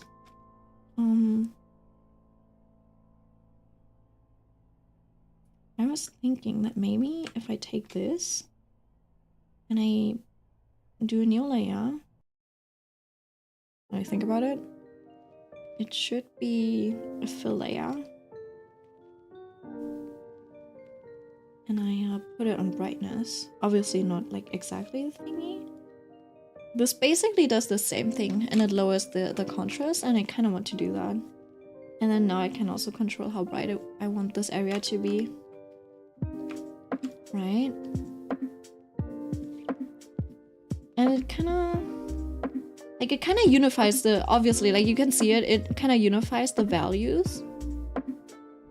So now there's a, it like averages, like it unifies the contrast. So now there's a difference between, there's a different contrast between this area and that area. What if I can also flip this around? Oh wait, let me flip this around and then do this and then fill this. Right, and then if I lower the brightness, I make it the same for all like this whole area, like this, right? Now you can focus even more on the lid area. So I think, see, oh yeah, you know what? That's what I was going to do.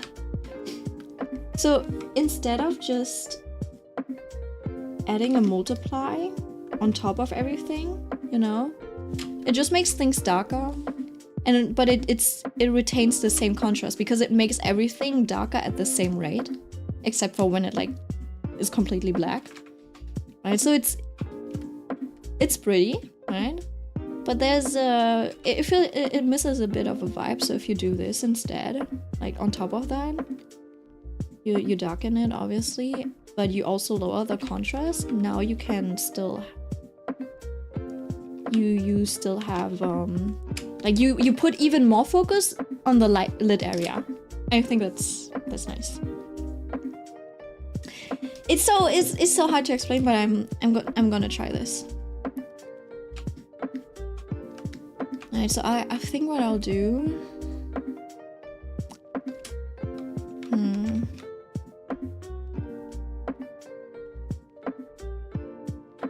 Yeah, I'll just unify it.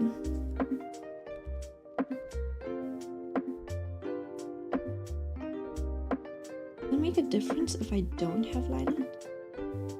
It does. Do you want it to be darker? I think so. You know what? I think I like that. I want it to be a bit darker.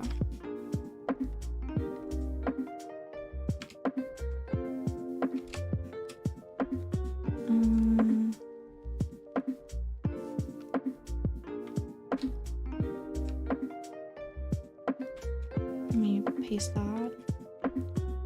And then also paste this. And then I have to do the same thing for all of the other parts, I think. But honestly, I might not have to do that. Just because I haven't even started. Oh no. Yes, I have started. Alright, give me a second. I can do that. It's not too difficult.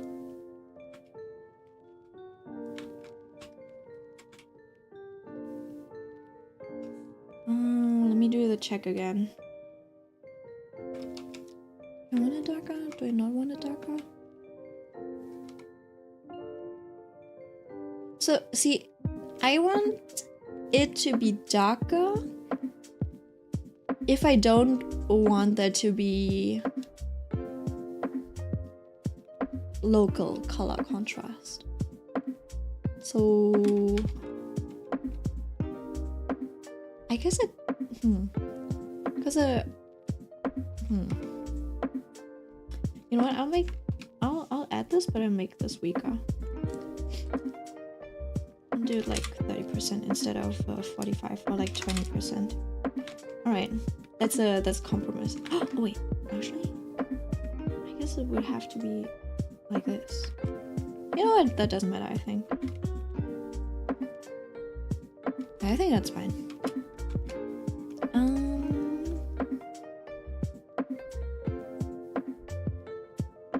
And then this one, we want a lower contrast as well, so it doesn't need to be that bright. Yeah, good thing I haven't like started yet. I think I'm gonna leave now, sorry, and bye bye Millie. Sleep well, sleep tight. It's not enough entertainment, she said. I'm too boring, she said. I'll remember that. Bye bye. Oh, hi Mitsuna, I haven't seen you. Also, I need to take another sip. I don't know, my voice is a little dry today.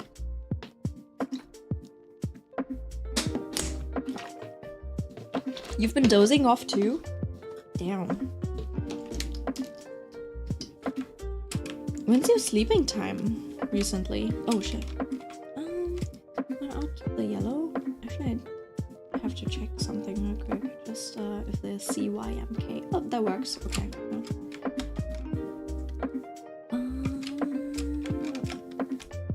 I'll just put it here. And then I'll do the usual thing where I just like merge it into. I'll have like a copy.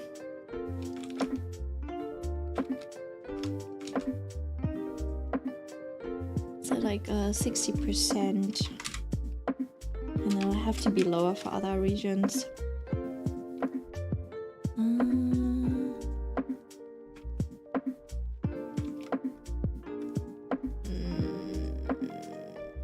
That's a little difficult actually. Where do I put it?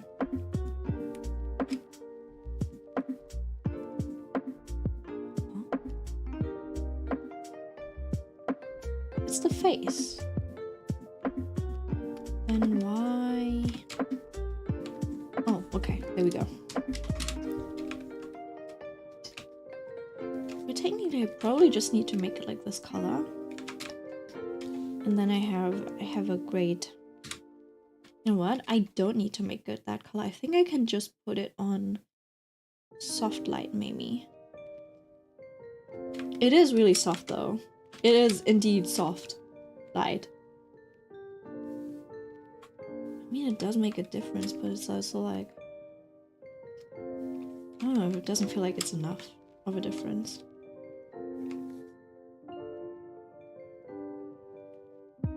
No, so I'll stick to this.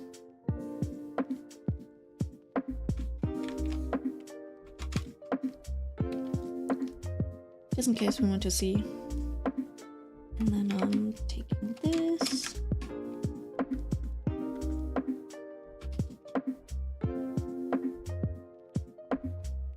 How do I do this? Do I just crop it to this part? I guess I'll do that. And then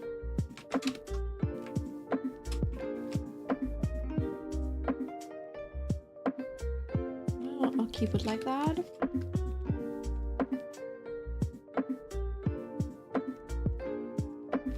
And I really enjoyed painting eyes. I'll use this for reference, and then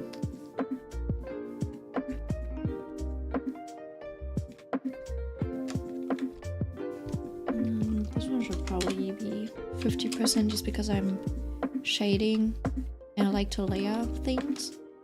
Oh, also if you like to layer things, I think you've seen that post go around if you're like on artist Twitter. Usually it does this, right? Where you see every single square. Maybe it's more visible with like black. Like a gray. And you see every single square. You can switch to compare density blending mode. So if you do this, it doesn't create these these dark squares. So it's easier to, you know, do these like small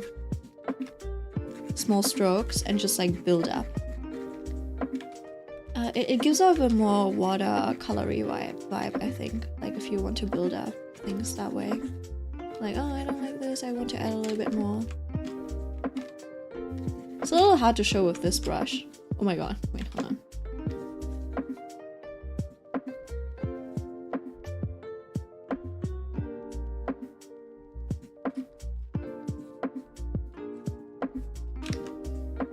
Okay. Oh shit. I gotta undo that. Welcome back, welcome back. Right, so just like outlining this. And then doing the same for this eye.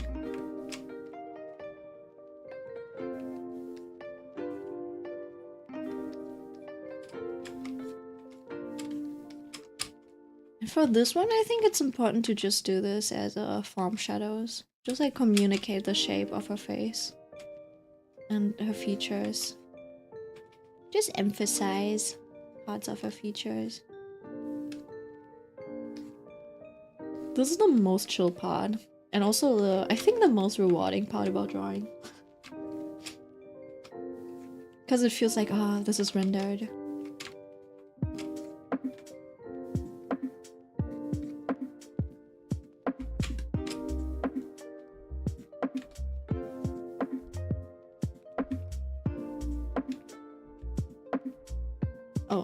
Oh, I shouldn't be drawing the face. I should be just painting the eyes. And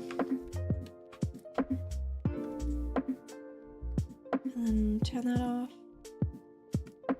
Right, and then I think I've taken a liking to using just like smaller brush. To add the details like this. This is just for deepening the color. Like the darker parts. Like this.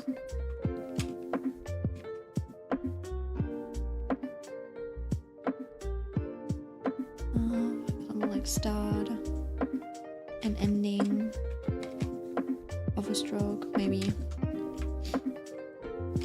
I think there should be a difference now if I do the hue check again. Let me check for the saturation. Right? Now you've got like definition in the eye area.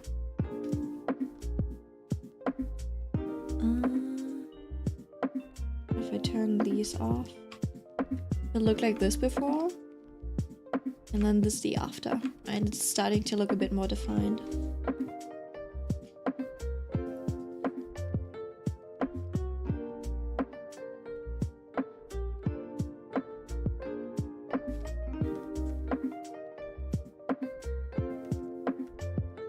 And for this,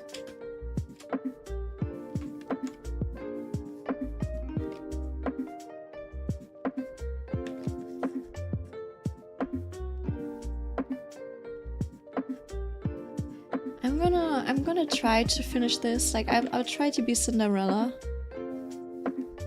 And well, not finish this drawing, but I'll draw up until midnight and then I'll hop off to play some Honkai Star Rail. You've returned. Did you fall? What happened? Did your uncoordinated body got the better of you again?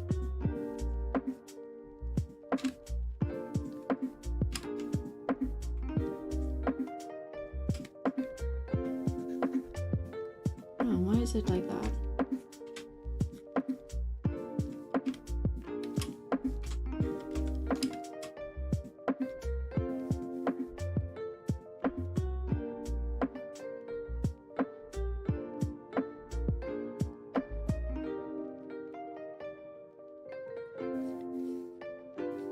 In this case, I might be able to make the pupil more saturated.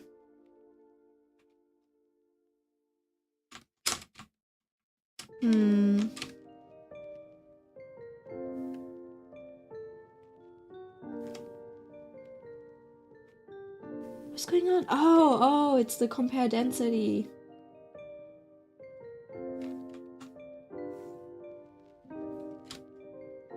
Like this.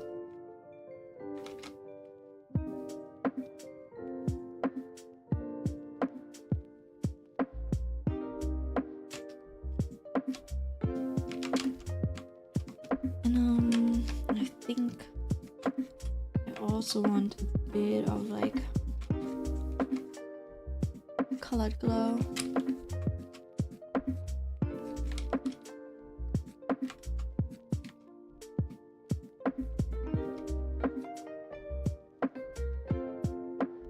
Depending on the color of our eyes.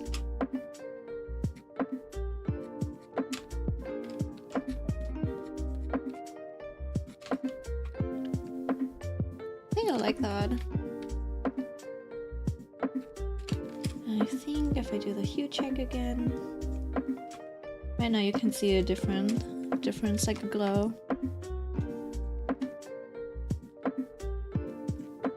In her eyes. Looks a little dumb maybe, but... Oh, obviously it does need to be brighter. I don't think this will print, yeah.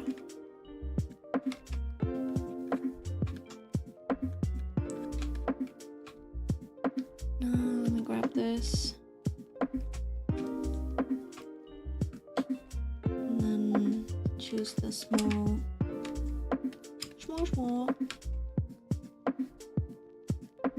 Get a brush to do a little bit of detailing.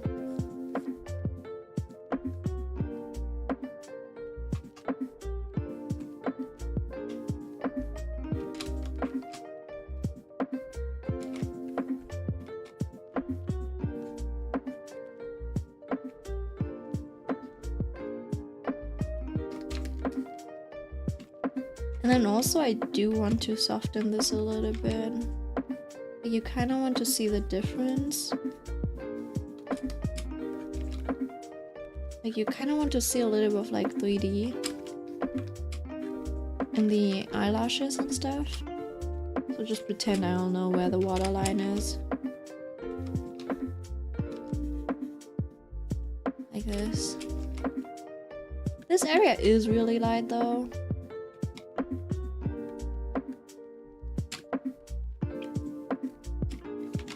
And then also like there'll be a little bit of a fade in on this end. No, it just randomly starts hurting sometimes. That doesn't sound good. Is it like... Have you checked for carpal tunnel or something? Do you do your stretches? Spicy also hurt me earlier, so it could be that too. I'm gonna check it on my dumb sims. Do you... You know, one of the biggest things that you should learn is differentiating different types of pain. Like you should know if it's like a burning sensation or if it's like a dull pain. You should know what like like sore muscles feel like, right? Because I think like my mom, she's like, my muscles, like my body hurts all over. I'm like, what did you do? She's like, I was just like walking around all day yesterday and like I was like buying groceries and stuff, so it was like a little heavy carrying, right? I'm like, so do you, like your upper arms and stuff hurt, right, around this area, right? And she's like, how'd you know? I'm like, because that's called muscle soreness. Obviously, that comes because you've been living heavily. You're not sick. You don't need to go to the hospital. You just need to just need to rest your muscles for a day or two. Because I don't think she's ever done like sports, and like she doesn't know what like muscles, what sore muscles feel like. And she was like, no, I've got cancer or something like that. I don't know. So yeah, I've gotten really good at like differentiating these pains because of like my experience in playing handball, right? Muscle burning after exercise, good. Muscle straight up hurting, bad. Yeah, but it's like, yeah, it's like burning, but my mom can't really differentiate it. I'm like, I think she tore a muscle. You know, she could have torn a muscle, or she could have like muscle soreness, but she doesn't know the difference between it. Whereas honestly, fair enough. The difference between muscles being sore and muscles being torn, right, is a little rough, but usually, like if it's actually like torn. Oh no, it's not torn, but like gezerrt. Hold on.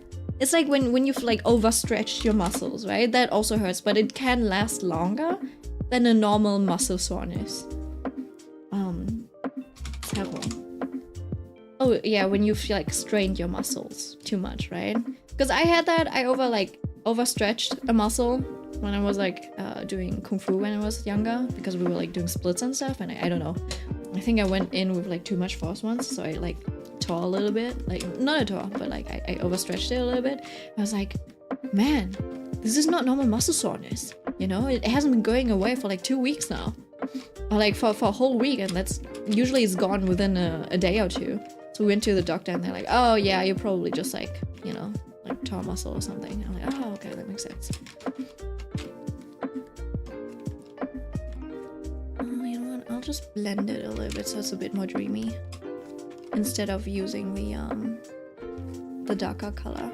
So sometimes you can replace value contrast with a color contrast. Obviously it'll be stronger if you layer the types of contrasts, but I want to blur things, so I want to make things feel blurry and less contrasty. So I'm just like replacing contrasts rather than layering them. Everything's about layering, I'm telling you. Right, out of curiosity, was that rhythmic thump sound? It's from this. Oh wait, it's not updating. Huh? Wait, why is my thingy not updating? Give me a second. I have this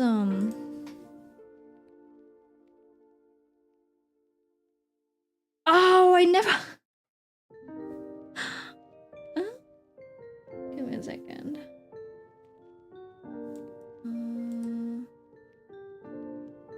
Second. I think I might have like closed the tab or something, and that's why it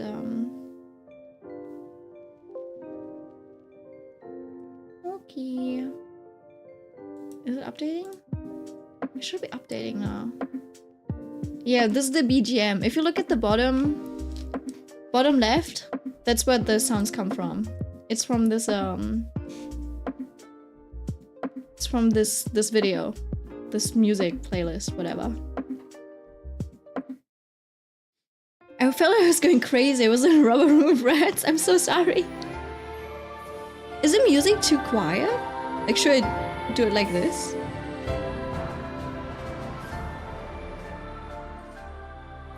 I thought it would be too loud. But yeah.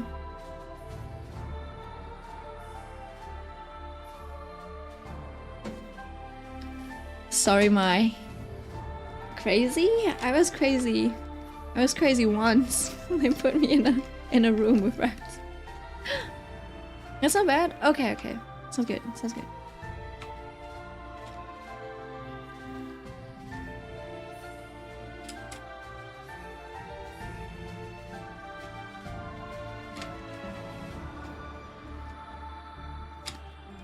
Right. I think I like that.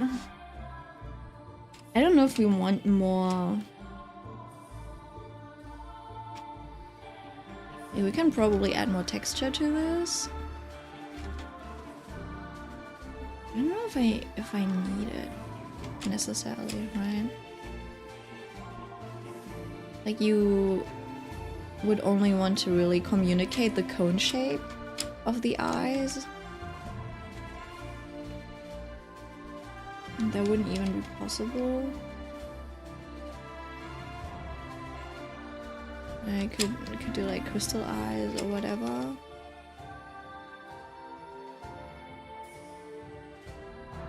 I don't know. Could add another little highlight over there, which also feels off. I think it's because of the way I placed the gradient. You know what? I'll look at some references. Because I like the way this artist broke it down really nicely.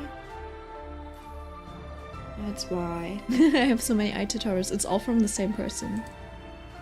I think it's like from 2 people. Alright, so they had the contrast around here.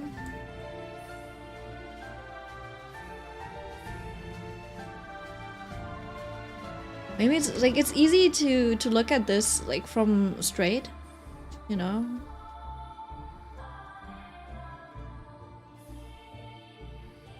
It's interesting. Yeah, I like this type of drawing for eyes. So yeah. Oh, this one's also a nice close-up. But they do the colored on the outside and then like gray on the inside. I don't have that, like these eyes aren't that colored.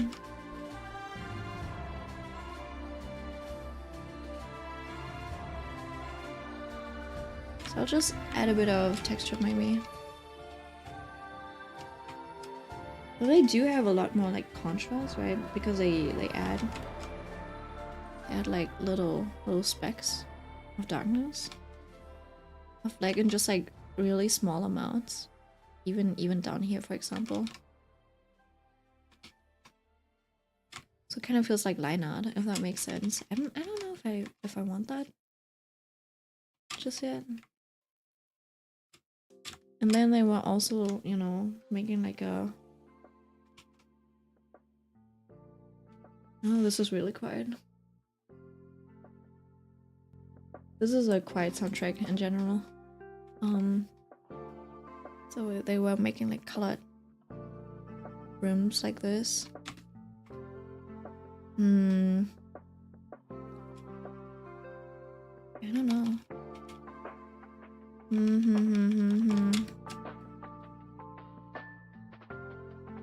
That would disappear. I want to print this. That's why I'm so picky with the colors. And this is kind of too dark. It kind of like makes sense to put it over here.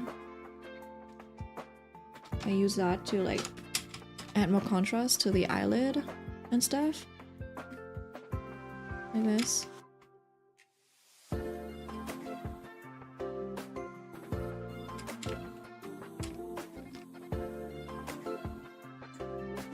But it's also hard to tell just because we haven't really shaded the rest of it yet, right? So it's like, do you really need that?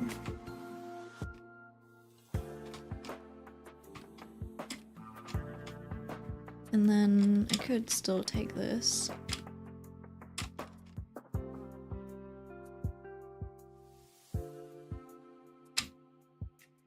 Maybe do something like that, but right now she kind of looks like she's cross-eyed for some reason. Was my placement not good enough? Maybe I just need to connect this. Yeah, I don't know, it kind of looks like she's cross-eyed. Maybe I'm imagining things. No, I don't think I'm imagining things. What's the struggle? Flip it. I think because of the angle. So it should be on the side. I think that feels better. Is it perfect? Not yet. But it feels better. And this thing was also a little low, I think.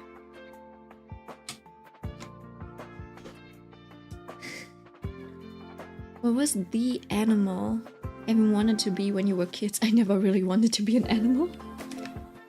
I never had my animal phase.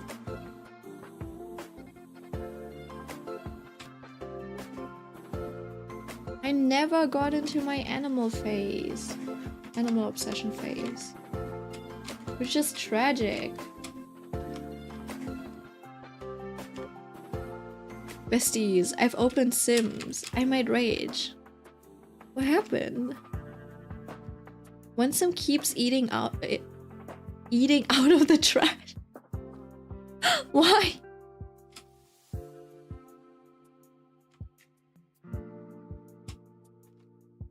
Right, hold on. Just a little bit more contrast over here.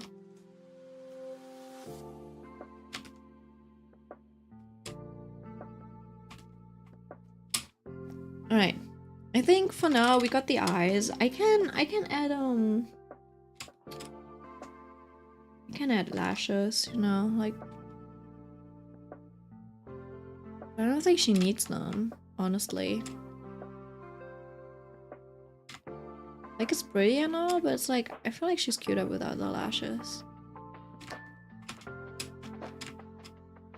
I know that the lashes kind of like cement the beauty aspect of it, but it also kind of makes her look more mature. I'm like I kind of want her to have this like innocence look about her. Hey, bottom lashes, nah. Nah. Okay, this one though. A little bit of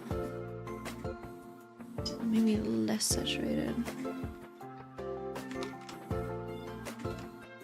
Where's the this one? There we go. Oh, that's probably too dark. But it needs like a little bit of greenish or something down there, maybe the brighter green. Just so it kind of feels like there's actually a little bit of a lash line.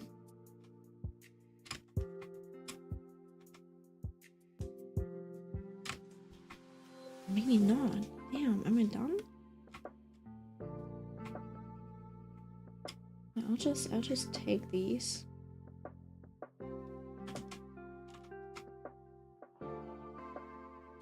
Just paste them.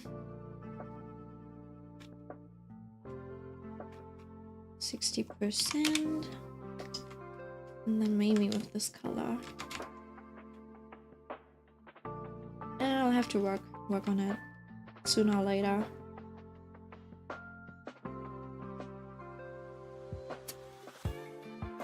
I could also try upping this again and then, you know, having this fade, doing this thing, you know.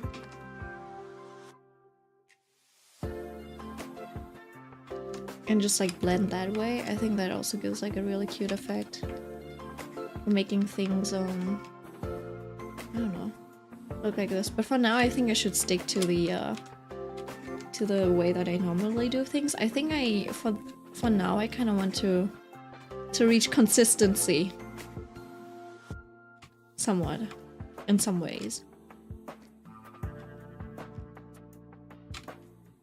I gotta pee!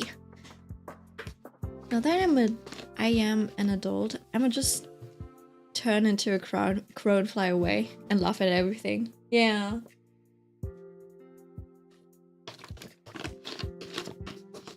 That would be funny, yeah. I wonder, do crows have do they have enemies? As in like, are they prey?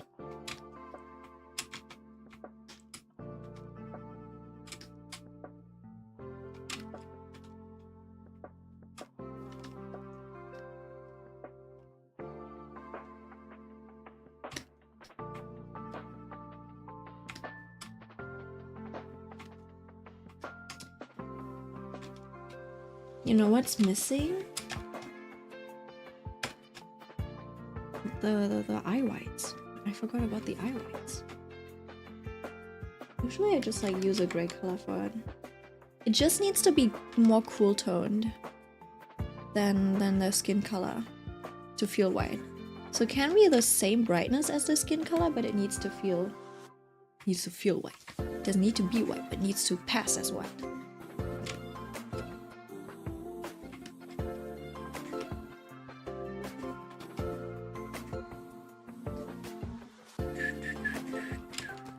I'm so excited to play Honkai Star Rail later in the day, honestly.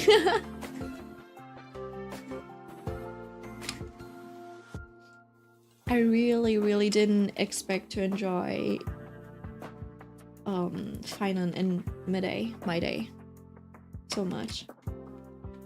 Yet here they are, living in my head rent-free, making me actually consider getting the monthly passes and stuff again. And I'm not just like doing that because I don't know, like, oh my god, they're gay, right? It's like I genuinely like their I don't know, their dynamic. So this is not from a like Fujoshi type of I don't know about Fujoshi, but like this is not from a like fetishist type of perspective, if that makes sense. I'm not like sexualizing them.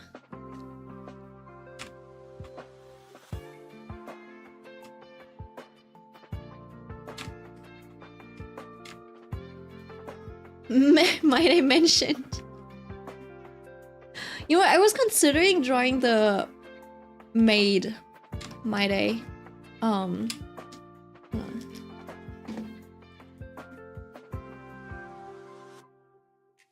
Where are they? Ah, there we go. I was considering drawing these. These two. Maid Demus. I could do that too. You know what? I'll give me 20 more minutes to work on this one.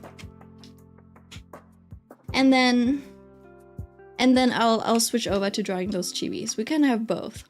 We can have both.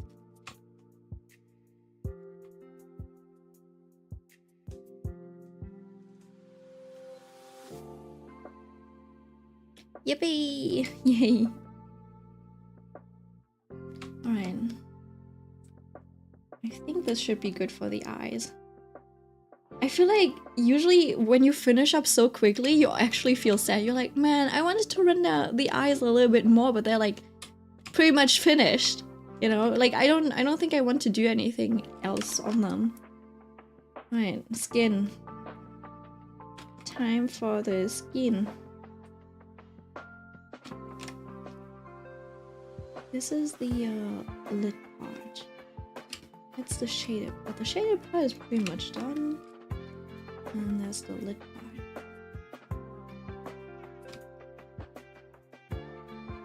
Right, like this. And I'll get the same treatment. And we'll just be enhancing. Why is it like... Oh, it's because of this.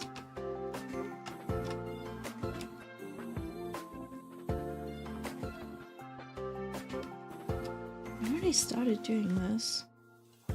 Oh no, these are the lines. These are also lines. I'll just make this a little bit more intense. Obviously, it would still follow some of these rules, as in like ambient occlusion. Is it like a shaping, like a form shadow, etc. Right, so that like helps you with the placement of things. I think this is actually AI. Let me skip this.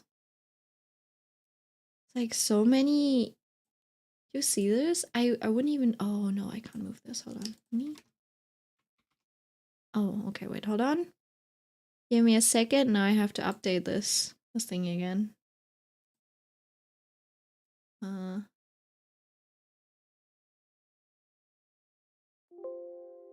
Yes. Do this. And then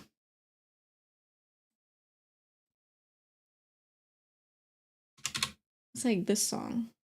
Well, this playlist. And I didn't realize it at first and I like added it. But I think it's AI generated. Is it? Or is it like maybe the drawing at least? But then also the drawing looks so clean, so I don't think it's AI generated, right? But they also have like no credits anywhere. And it does say like immerse yourself in the tranquil embrace of the sea where gentle waves meet soft piano melodies to soothe the mind and awaken the heart. Wait, right? This kind of looks I don't know, man. All artwork, animation, and audio on this channel are either created by the channel owner or used with proper permissions or licenses. And then it says, I craft each piece with care, blending delicate. So it's like, is this something that ChatGPT would create, or is it like actually a person? But right. So I was questioning these things, and that one is really hard to tell because it's just like a single person. But if you look at these like flower drawings and stuff, it's kind of hard to tell. But then I think I was looking at this drawing and I was like, you know what? There's a lot that's just like really off.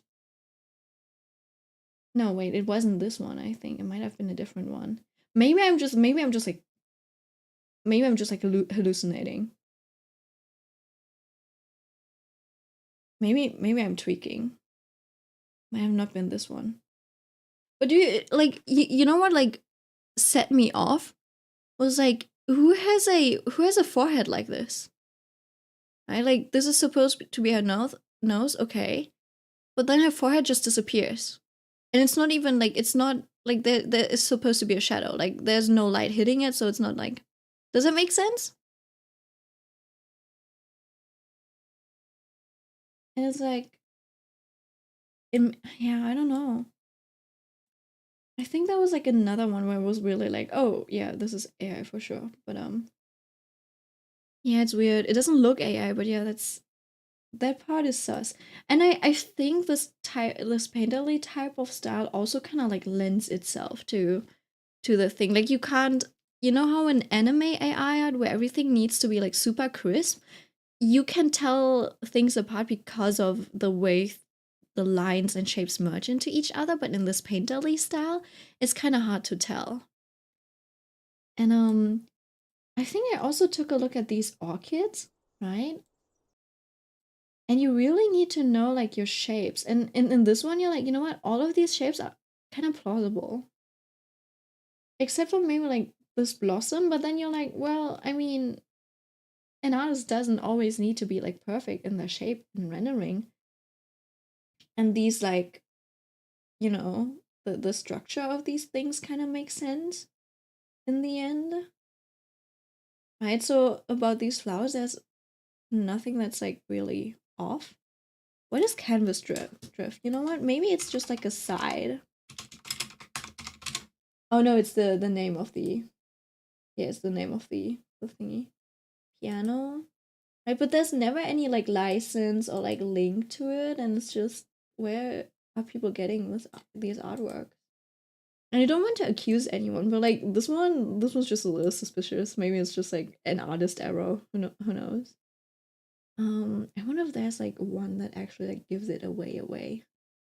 They're like, yeah, this is AI art.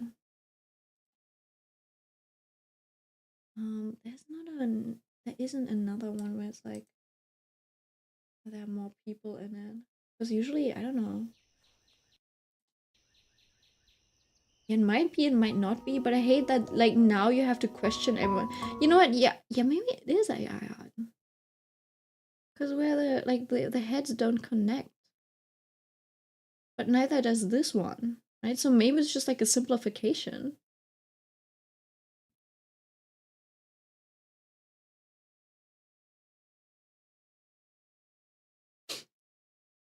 Now I remember trying to find a playlist, and some of them were a playlist full of AI generated songs. Yeah, I know.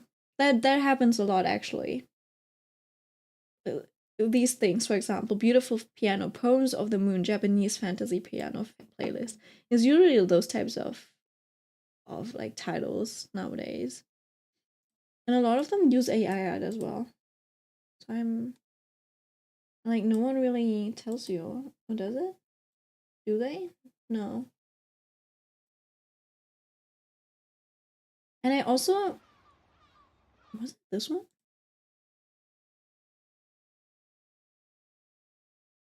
Like, where does a thumb go?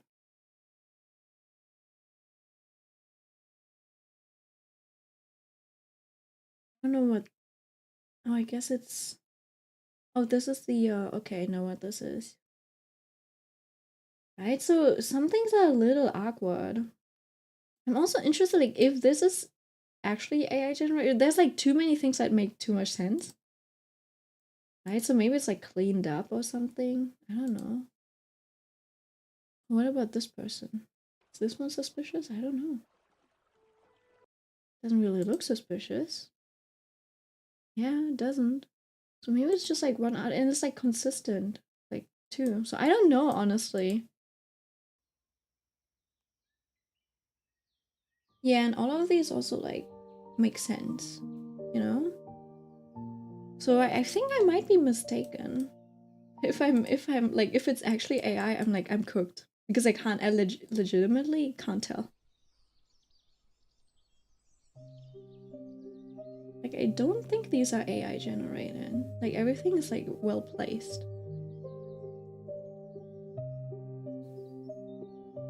Right? And they can also be squished. It's like you still see the shapes of the like every single ball of these. Right? So I think these might actually be legitimate. And that's why I left it in the playlist. But I actually can't find the the source for this. But I was really confused looking at these. You know, I'm like, you know what? Maybe I should have paid more attention to the flowers. But structurally, they do make sense. It's just these like whatever these sprouts, they look a little too merged. But even then, they make sense. You have like 4 stems. 1, 2, 3. Not 4, but you have like 2 to 3 in every one, right? It's like kind of consistent. Sometimes you have like these. Yeah, I don't know, man. Honestly, I don't know. But you even have like broken ones. That's why I'm like, you know what? Maybe it's not AI. Maybe I'm just fucking stupid and paranoid. I hate that it makes me paranoid. But it generally doesn't tell you any. It doesn't tell you anything. It's really sad how you have to scrutinize art before you can enjoy it. Yeah, yeah. That's what I hate about it. Right now, like you always like people are always questioning, and then as an artist too, you're always at the like risk of being like accused of using AI. No, no, no.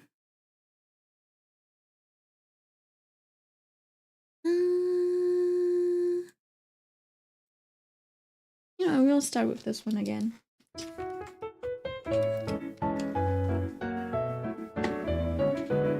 I'll tone it down a little bit. Oh hell yeah, Foss Colors. Hi Ren. Right. I'm really happy with this one actually. I'll have fun finishing this one up.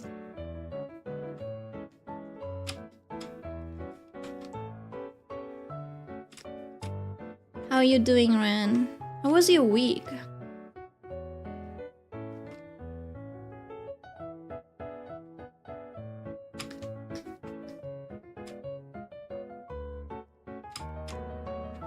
Oh, what's this? Oh, this is on the eye layer as well.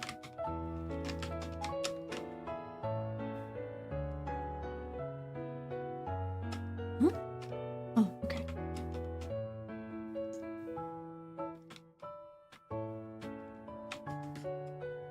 Oh no, wait. I think I merged.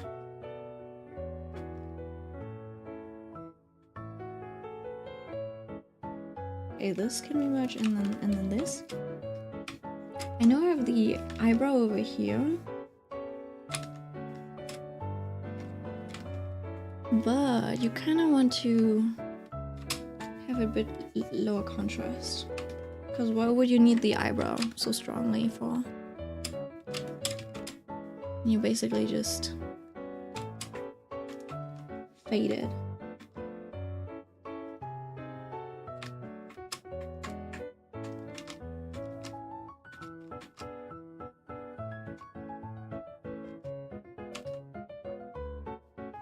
Was busy, a lot of family events sadly. Oh, so pretty, thank you. Pretty girls keep us sane, for real. For real.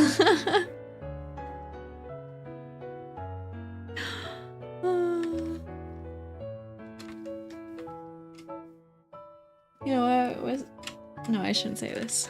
I might say this in private.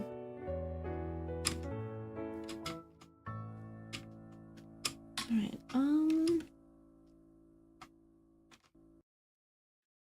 just eyebrow, and then maybe deepening some things. You know what? I don't think that's necessary. I think it's distracting. Alright, so we have that. Oh, the collarbone.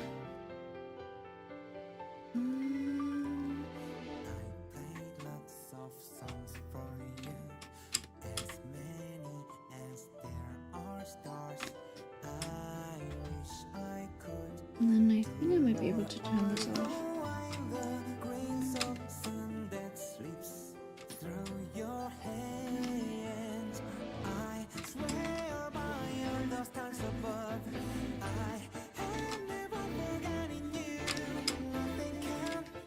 And then just contour the face.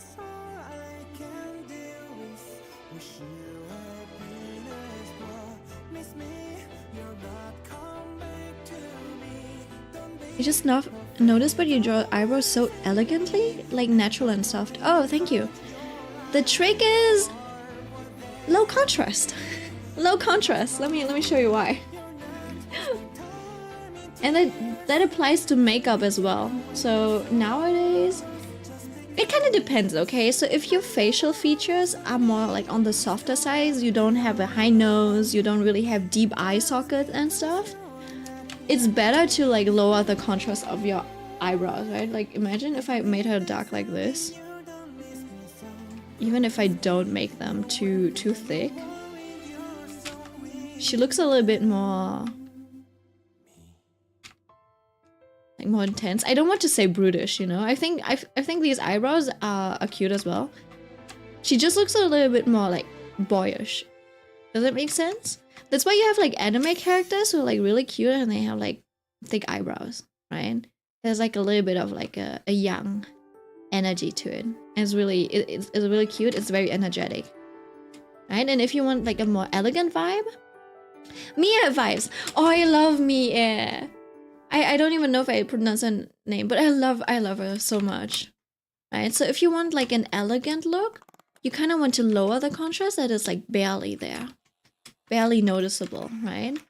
And then you see that in K-pop makeup a lot, where they have like really sparse eyebrows in the front, and that's why like a lot of artists do this thing where they just use the airbrush and they just like soften it up. But I'm not a fan of like too much airbrush. I think the airbrush is the most effective when you want to create like gradients. Or I like to use it at the end, you know, to give the face a glow, because it's like the sun hits so hard that they're like radiating glow, like they're literally glowing like that. Does that make sense? Right? And now if everything's airbrush, everything looks a little like muddy. Right? So I try to use the airbrush sparsely. But for example, if you have a very realistic art style, you'll probably use airbrush a lot, just because you use that to create the diffused shadows that we've like touched upon earlier in the stream. I like to do everything with like a paintbrush, so it gives like that painterly and textured feeling. But it's not necessarily very like, it's a little bit more time consuming, and it might feel more painterly than realistic and stuff. Who's Mie?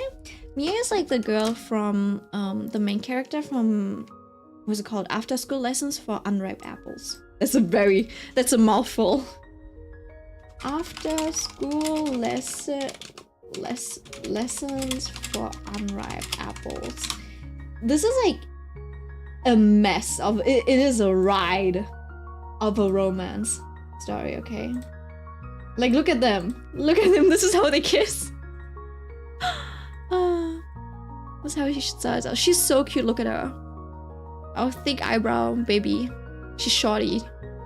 It's so good, isn't it? It actually feels like a messy teen romance. It's like, it's so messy. Like, obviously it's so unique that you can't really relate to it, but I think it's fine if you don't relate to it. Oh, manga? Yeah. It's on Webtoon. It's got like 100 chapters or something. I spent a lot of coins reading this. Right? So, do you see this? This is like perfect for tomboys. But obviously, you can have a like pretty girl who's very tomboyish, but if you want to like make things possible, like on first glance, you just like follow the archetypes. Right? That's why it's like elegant. I love like elegant characters like this. That's why I like to draw the eyebrows on lightly. I have a very specific type of girl that I like. I appreciate all types of beauties, but my own personal like preferences are my own personal preferences, and I draw those, right? Like even if she was like dark skinned, there's like still like facial features that I would prefer. Oops, you know what? Never mind. I can't do this. I already rendered on top of it. Right. This doesn't like it needs to be a bit more saturated, I think. Maybe a bit more. And I can't really go that dark right now because, you know, like you see the colors, they won't be visible anymore. Right? But I could give her like a darker skin tone as well. But I would have to adjust some colors for that. But yeah, I like those, like, you know what, now that I added the darker colors, this might feel too bright. I'm so stupid! Oh, let me think about it. I might adjust things a little bit later. But I really like the, like, fairy, almost ethereal type of beauties, that's why. I like what characters, Milk? You mean like the specific type of character that I like? It's good question. So, hold on. I like Ruby. Let me see. You know what? I'll just go through my manhwa list. I think there's like so if it's like, I don't like high contrast, so I don't need black and white. Like, I don't like the vampire visuals. I like the angel visuals, but I don't like the blonde blue, like blonde hair, blue eye angels. I like the angels that are like silvery. Hold on, give me a second. Maybe I can find one. I think that one's like a good representation, even though she has like ruby eyes. Like white hair, ruby eyes is also really good. Where is it? Oh, this one's really cute too. It's not, I don't think it's pastel. Even though she feels a bit more pastel, but I like it. I like this one specifically because she has a red dress as well. Maybe it's like the Hello Kitty vibe. It's not even Hello Kitty vibes. Give me a second. There's like one cover that I like. I forgot the name of it though. It's like this. No? Oh, this one. Hiding the Arctic. Right? I don't know. Do you see this? Like, yeah, I don't know. It doesn't have to be a red dress though. It makes sense because her eyes are ruby. That's why it like fits. And then, hold on, I think I might have an image of like an actual person. I think I just like named it people. Can I read this? For people.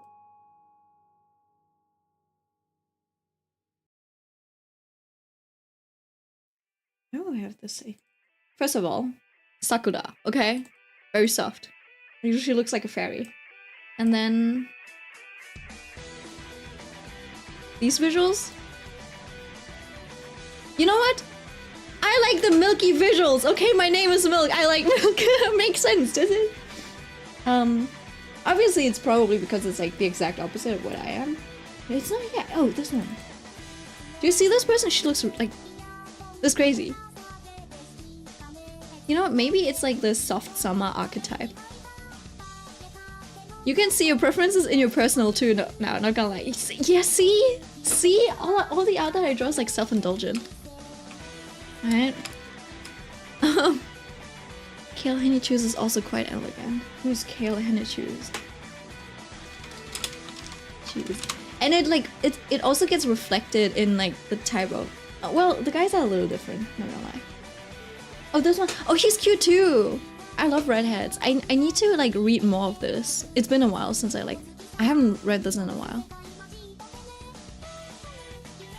I also like how like the sharp shape of his eyes. This one's such a good. Oh, you know what? I gotta save this.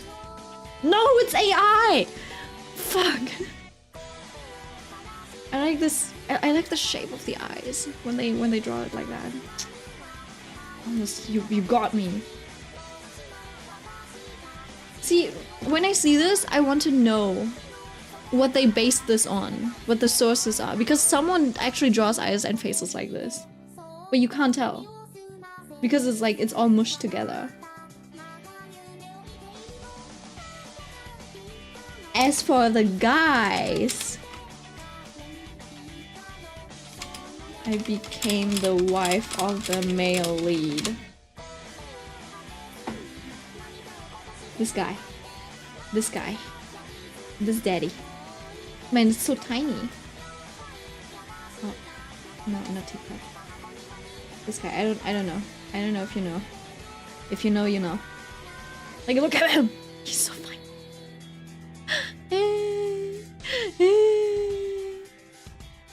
Wait, what I like about him is actually... Wait, hold on. Shit.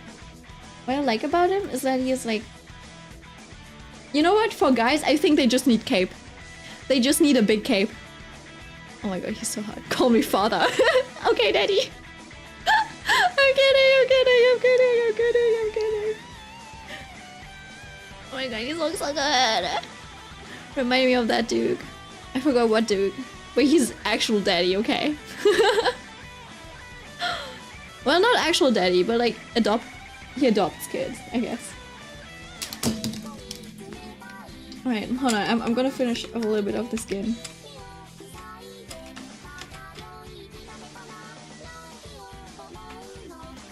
A rare moment of milk simping. Yeah, that's yeah.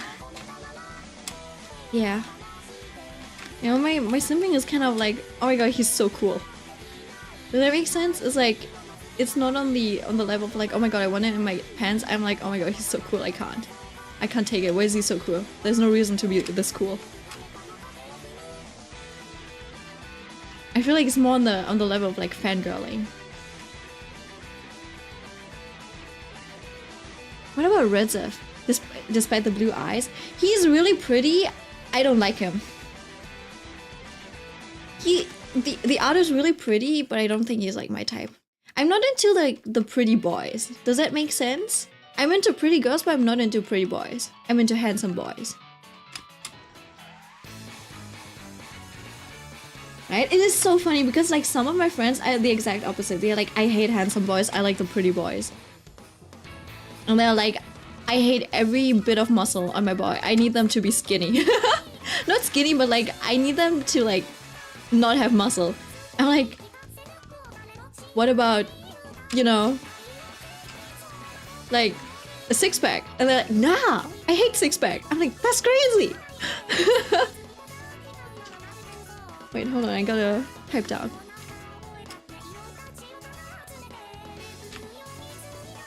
I want a pretty boy. So, you know, like me liking aventurine is kind of out of norm, okay? That's just how it is. That's why all of my Honkai Star Rail, that's why I'm eating so well, because I have both final and midday. Okay? That's why I'm eating so well right now. Right? That's why like I'm also not like too eager to see Anaxa. Oh my god, I think I fucked up her proportions. Just think about it. Do I add the depth? I think I might have to make up for it.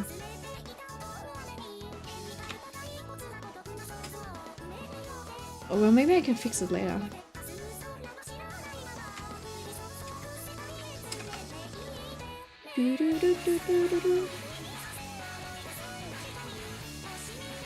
I wish producers like this would make like a remastered version, like a 25 remastered version.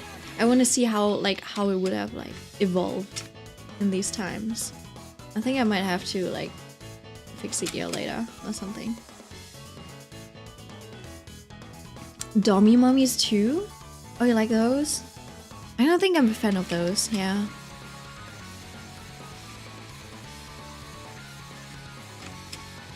Yeah, see, I'm like this. Like, look at this. This is my type. I like elegance. I like elegance and princesses, yeah. You know, maybe I am indeed my mom's daughter. I am not very elegant, but I sure like that shit. You know, when I went through this like tomboy phase, you know, where I was trying to like not be girly. But when I look at my like childhood photos, all of them are like really girly. Like the way I pose and move, I'm like, oh my god. So it's just, yeah, like that. I think it's like because of those things like where they like shame you for being girly. And it's like, oh my god, you run like a girl and like being girl is bad, you know? They make fun of you. Right? But I got over it. I like the girly stuff. I'm even fine with like being like I like household stuff too. When someone tells me to go into the kitchen, I'm like, well, I like the kitchen, so I guess I'll be in the kitchen then. You hate drawing ears? It's not too difficult actually. Let me show you really quick. So maybe I don't get to draw midday today. Okay, so ears like this, okay? You draw like this thing. And then you know how there's like a little fold? So you got the fold. And this fold, it like goes into like it hooks into this the ear thingy. And then obviously you kinda, you know, it kind of folds like this and like blends out, and then usually you do have a little bit of this. And that part goes into the earlobe. And it just like see, there's a gap over here because it just like slowly blends outwards. Does that make sense? It's just, it's not a harsh thingy, it just like blends outward. That's why you can leave a gap there. No, Midday! I'll still draw him, just not now, right? So usually people don't draw this fold. Like this is just for shading if you wanted to do it later. And then this is not too accurate, but you kind of have like a Y inside of here, okay? It kind of like looks like the letter Y. It's like when the letter Y does the Son Goku and like the transformation thingy, when it, you know, when the characters, they do this.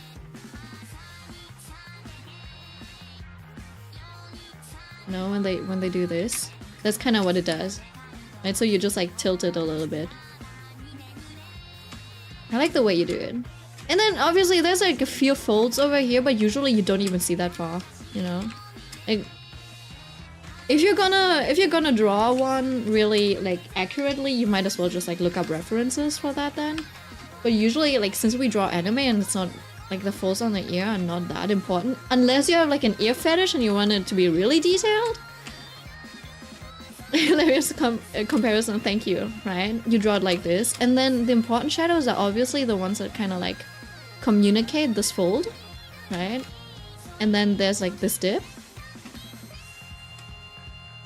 which is like kind of like you don't necessarily have to go too deep into it, but yeah, you can draw this dip.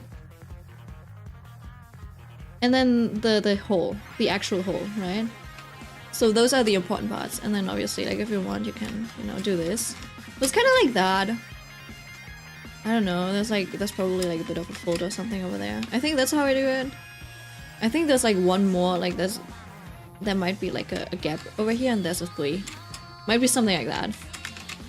I forgot, to be honest. Because I'll just literally just do this, right? Ear shape. And then, you know, you do the thing. And then you do, oop! Do one of this. And then this. Like, you can draw the hole like this, and then another one. Right? And then you just do the shading. That's how I do it. It's really helpful. Nice. That's great. It's just about simplifying a lot of the times. But yeah, it is technically a little bit of a complicated shape. You're just like, oh, where does this fold go? And then it like blends out and like it's a little hard to control. And this one I kind of messed it up. Right, and this one, this angle is probably like a lot sharper, so you probably wouldn't even see that much.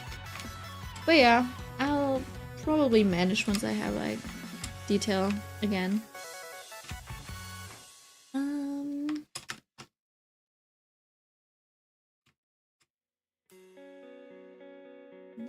Give me a second, I'll grab my trusty... Honestly, I think I want bigger screen space on my tablet.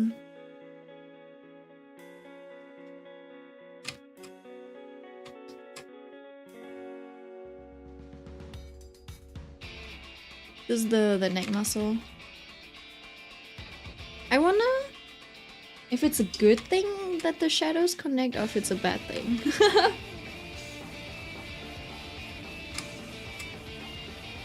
Because I think it might make her look, her neck look a bit too strong.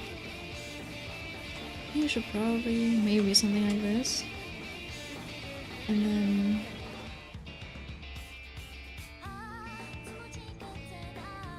it's like really low contrast. Because we want this to feel matte, you know? You'll be surprised at how low the contrast actually needs to be for a lot of things. To not feel muddy. Because like we tend to make things really high contrast. Right? So technically sometimes no contrast is the correct solution. If I do this, right? Give me a second. You're like, oh, I want to add blush. You add blush like this, right? I'm like, yeah, let me choose this one. You zoom out, you're like, whoa, what the fuck? And sometimes you don't want that. And then you tone it down as much as possible. But if you're in an awkward spot, it looks like her face is dirty. Like, what's this part? It's too dirty. But if you like barely notice it, it might actually be perfect, but then you're like, you still can't see the blush, and then you can just like change the what's it called, the hue. Right, so you just like add another level of contrast so it's like visible without being like too high in contrast. No, this might be a little too...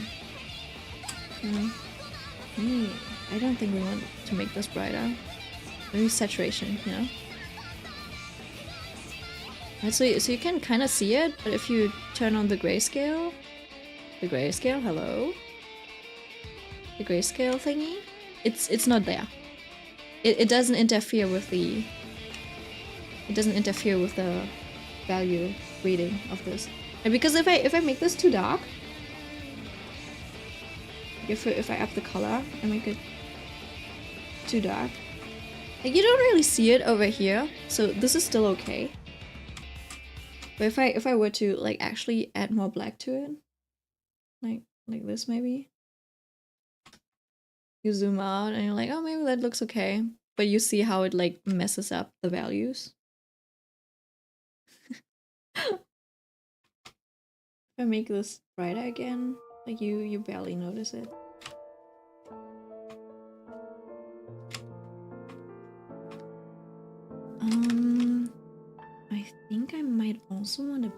a gradient. Just like a saturation gradient.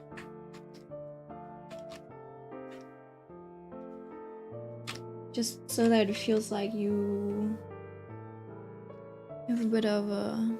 Oh.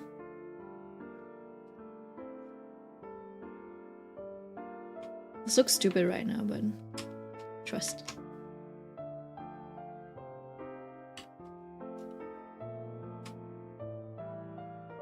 I wonder if I should have from the bottom or from the top. No, I think I should do it from the light.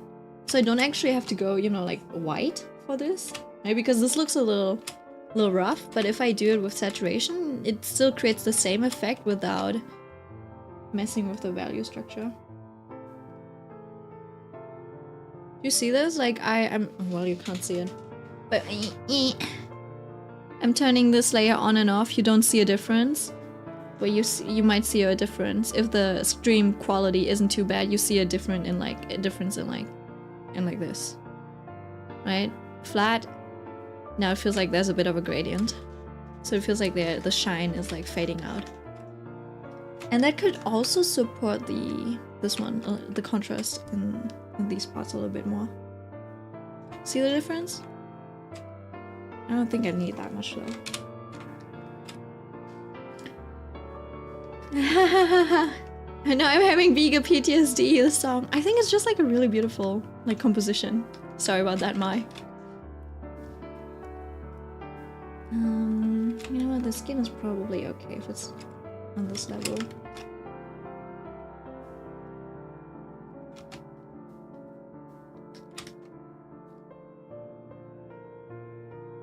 I feel like it's still a little flat though.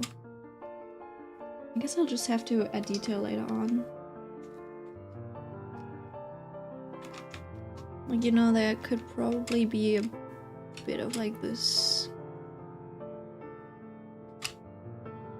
Like there's a shadow being thrown.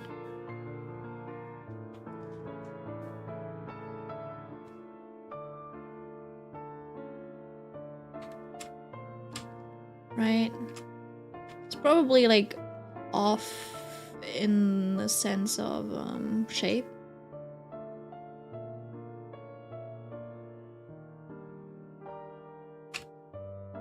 By the way, this shape is the shape cast by her nose, okay?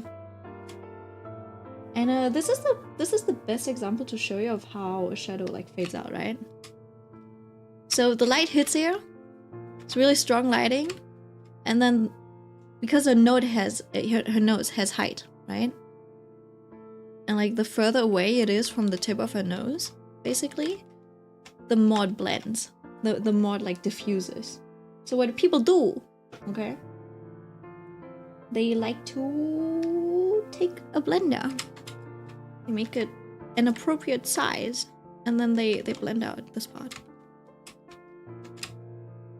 Okay, so it blends a little. And it's like further away, and also like it blends into her skin because her skin is not like totally flat and then just like bam, mountain, right? Like you have to climb up a mountain and it's like on a steep hill. It's kind of like that.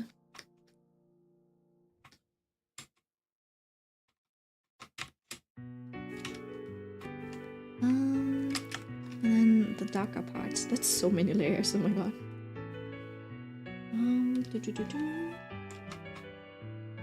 And then for this one,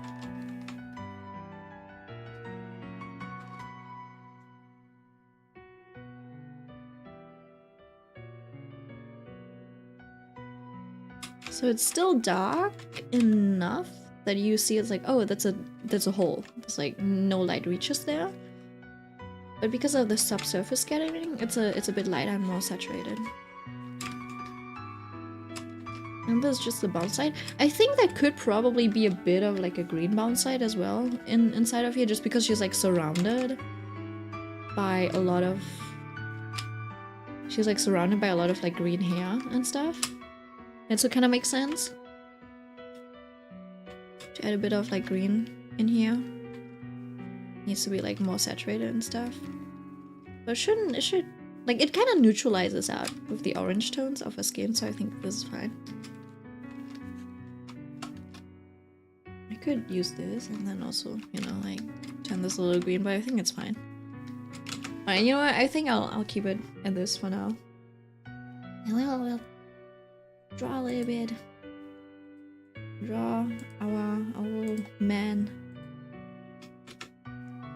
Actually didn't, honestly I didn't get a lot done. I've been here for like 3 hours.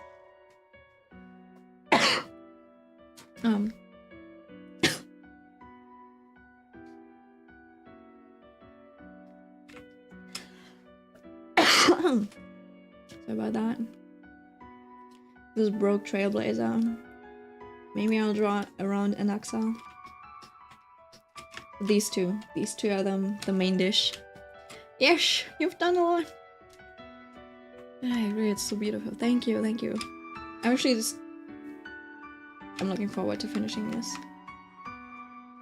I feel like I really like how this pen like works. I think I spent like 2 hours or something on drawing the line art and stuff, just because I was in a meeting for probably 2 hours. Let's see.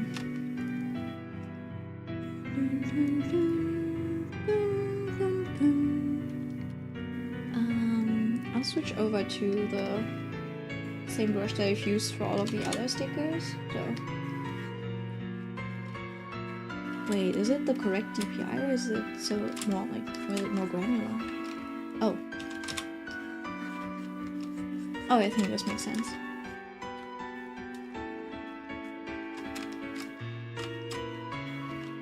He sets it.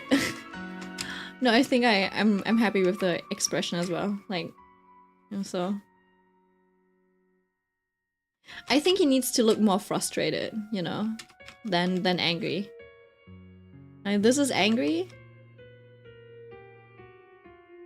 but for some reason this reads as more like frustrated to me. Right. I gotta draw like a circle. It's so difficult.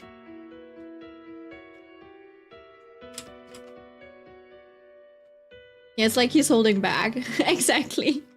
Like he's shaking in his boots. That type of thing. I was thinking of just like giving him booba without, you know, like the t-shirt, and he's just like there in his apron. Like with his muscles out and tattoos out and everything, and he just has this part. But I thought like, no, maybe not. Maybe not. That's a little weird for chibi.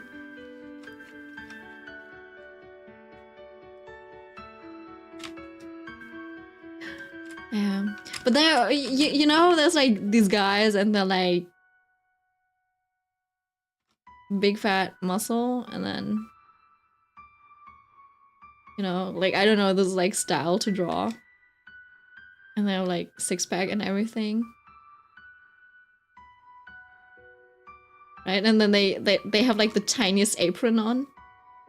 Like this. Like literally girl's apron, and you're like, what the fuck?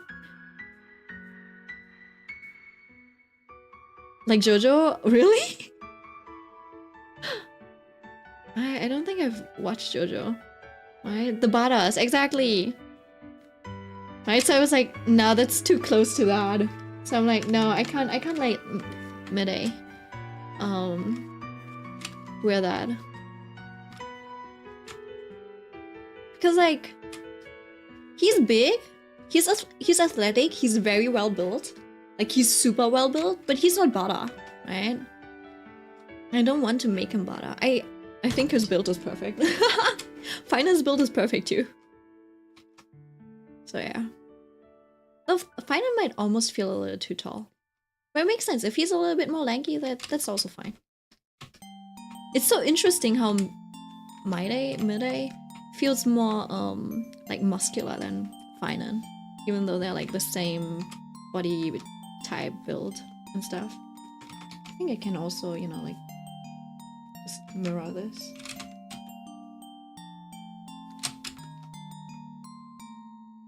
I think it needs to be a bit closer actually. Just to give him more space to be around, and then the curves also align.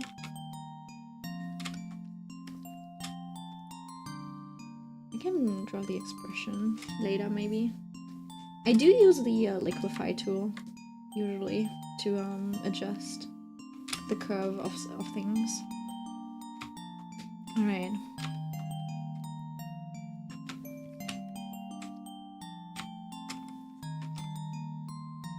This is just about like lightly drawing the lines.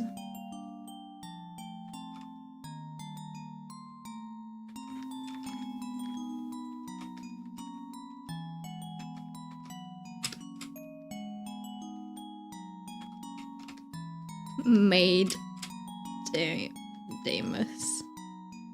Oh, oops. Son of Gorgo. Thank you. As a Gilgamesh stan, my day is a yes, but I feel like a cheetah.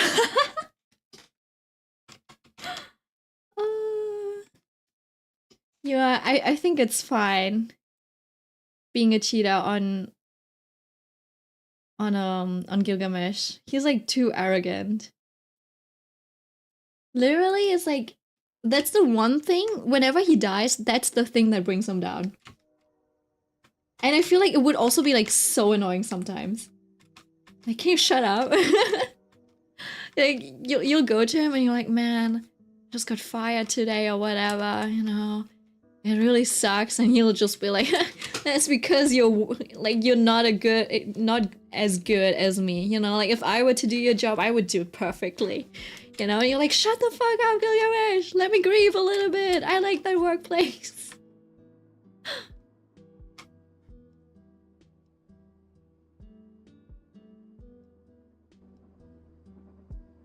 So it's like, you know how people say confidence is attractive? That one's a little overboard. But he really is cool. Either he annoys you, he enables you, or he enables you to commit arson. Yeah, something like that. Definitely. And then, you know, and then when you get caught, you're like, he made me do it. He's like, well, you shouldn't have gotten caught. Right? I was like, no, it's not my fault. Like that, you know, like a true narcissist. Like, he would gaslight you. You know, by the way, I don't know if anyone has that struggle, but I feel like a lot of people, sometimes I forget that if you do hair and stuff, you can literally just, you know, intersect the curves. Like you can intersect the curves and they don't need to align perfectly, and then you just delete the two pieces that you don't like. Because I feel like probably some younger artists are like, no, I gotta get this shape perfect. You know, like they just spend there like redoing this over and over, which is good for, you know, like your muscle memory and stuff. But you can also just intersect curves and then delete it. And then even better, if you're on a vector, I think there's like a vector eraser or something like that.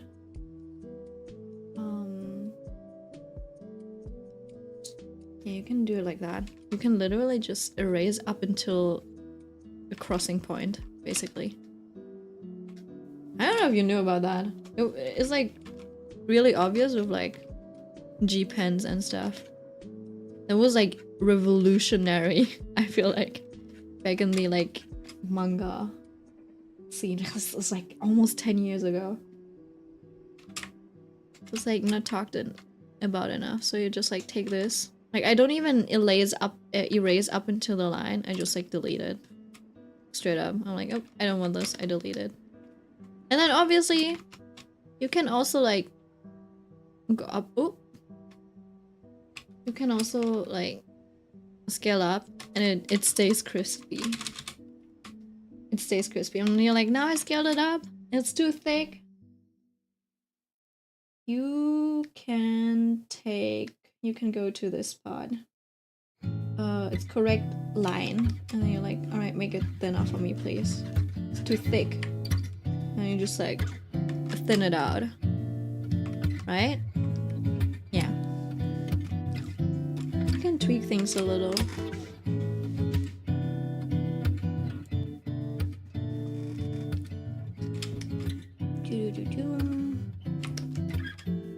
Oh, he's so cute, isn't he? Should be 10 or should be 15 maybe. Maybe 15 is a good size.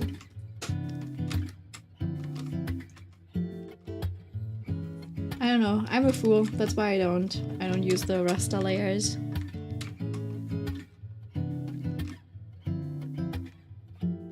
But you should. You definitely should use them.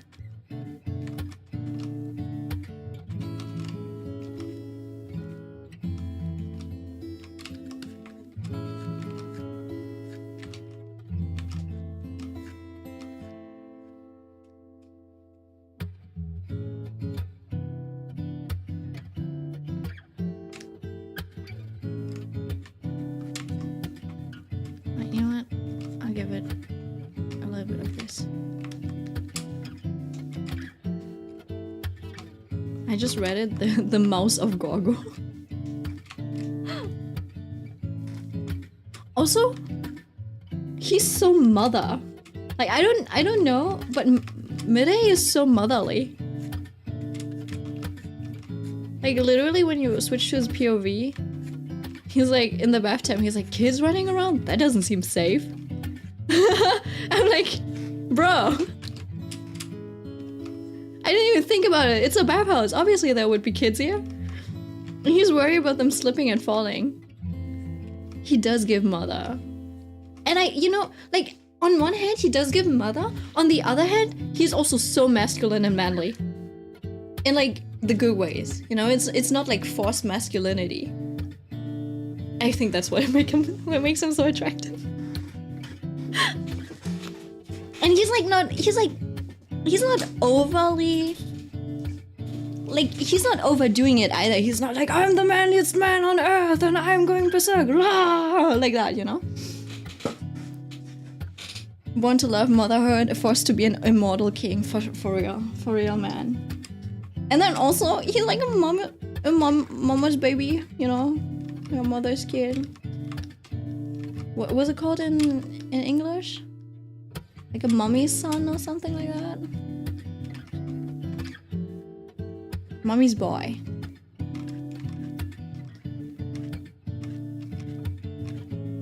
Mama's boy, yeah. I guess it's that. Well, I don't know, but it's like... I don't know if you remember since... Yeah, I don't know. I don't know, the art visuals kind of... I don't know. Might have been misleading with the age. Or maybe he has actually. Oh, well. That's a very long time then. Oh! Am I stupid? Is it based off of the myth of Heracles? Hercules? No, not Heracles, not Hercules. Achilles. I forgot the name of her. I think it was like whatever. But he was dipped in this like river, right? He was dipped in this river and like basically got invulnerable. And like his only weakness was the heel because her mom was holding him by his heel, which is also so stupid. She just should have switched hands. Dipped him in one hand, like one foot, and then like switched around, dipped him in another time.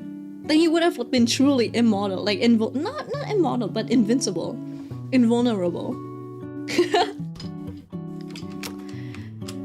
Not very motherly of her. And from the like Tribby trailer that we've seen, Midday also got like thrown into a river. Like I don't want to spoil anything, but just like from what we've seen from the Tribby trailer, right? So I guess that part of him is like born through, like it's like referencing that myth. I just realized it now. I'm so dumb. He has a combo of them. Also, the myth of Achilles is different. Some have a reason for his weakness, others don't. I guess so. Really? The myth is different. Interesting. Yeah, that's the one that I remember.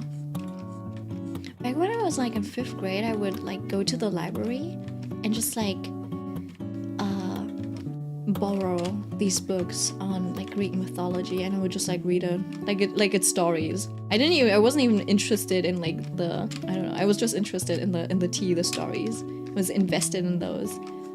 But for a lot of things, I don't even remember those anymore, to be honest. I don't even know which ones I read. I was just like really interested in what the gods do and stuff. I guess it was like a kid version of the stories as well. So it was just like an encyclopedia of like just like a book, a summary of all of these different tales, which is great, I think. I've been studying Greek mythology recently. Yeah, it is really fun, isn't it? There's so much lore. And it's good as well. Obviously, there's a lot of like, you know, Zeus doing Zeus stuff.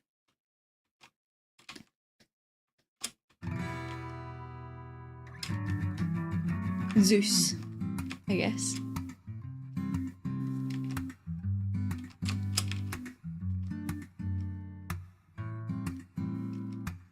Right, I think I can finish this within the next like 20 minutes.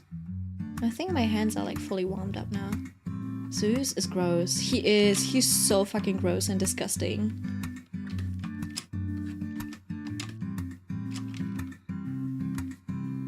Like he transformed into a bull to do it with Europa, you know, like Europe.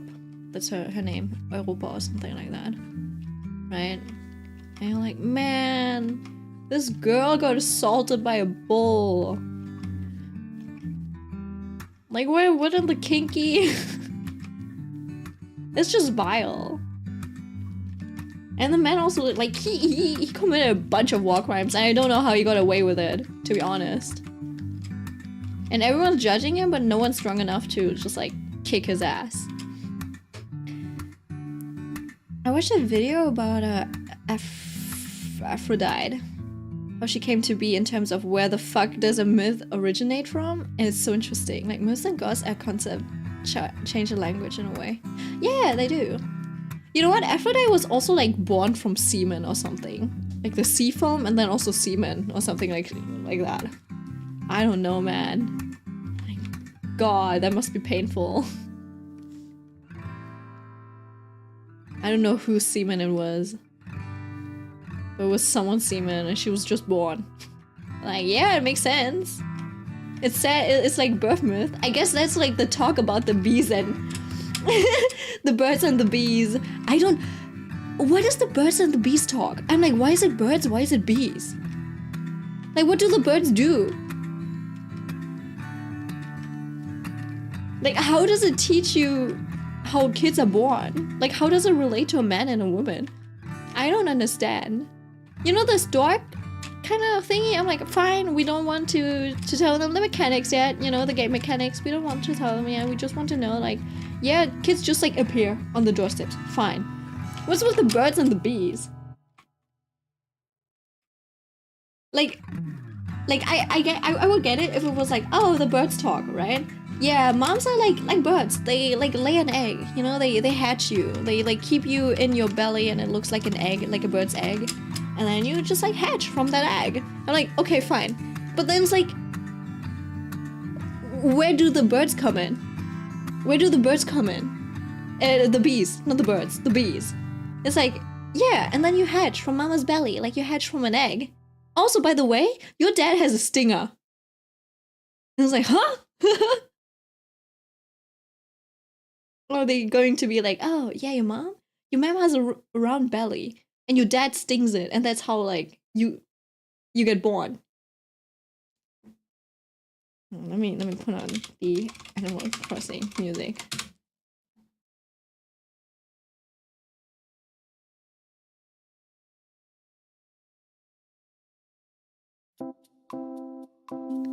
Okay, because like, first of all, if the mom already has the belly, right, the egg, if she already has the egg, then dad stinging her baby egg, you know, her pregnant belly egg, doesn't make sense. Like, why would he sting her belly when she's already pregnant? It doesn't make sense in terms of order, right? And then it's like, oh, your mom, like your dad stings your mom like a bee, and then it grows an egg. Is that how it goes? You know what? Let me Google it. Let me Google it. What is the birds and bees talk? I'm 26. I don't know what the birds and bees talk is. Birds and bees talk. This code was wild. Why is it wild? No. The birds and the bees is a colloquial expression referring to a rite of passage in the lives of most children when parents begin sex education. Wait, hold on. By explaining human sexuality and sexual intercourse to them. Like what? Like how does it even make sense? It's like, oh yeah, men are like bees. They just like sting you when they want. And it's like, why are we teaching kids that? Like men can just like do what they want or what? Like bees just like sting you. Like and it's like, huh? Okay, hold on. Meaning.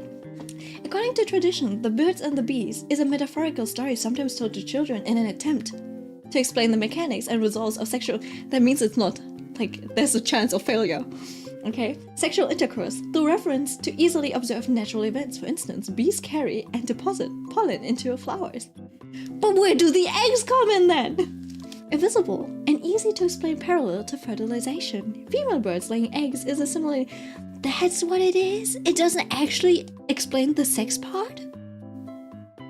That's the birds and the bees talk? It doesn't relate at all?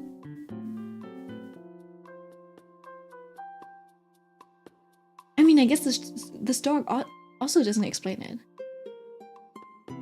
It's generally regarded as having been coined by Samuel Taylor Coleridge, who once started noting, that's it? It's just like, oh, by the way, yeah. Your dad is a bee and your mom is a flower. He fertilizes her. He stings her. I'm kidding. He carries the pollen to the flower. And then like she grows a seed and stuff. That's so stupid. Like imagine the kid then asking like, where does dad get the pollen from? Where did you like buy me to put in your belly, mommy? It's so dumb. I guess it's not about sex education. It's about explaining how fertilization works.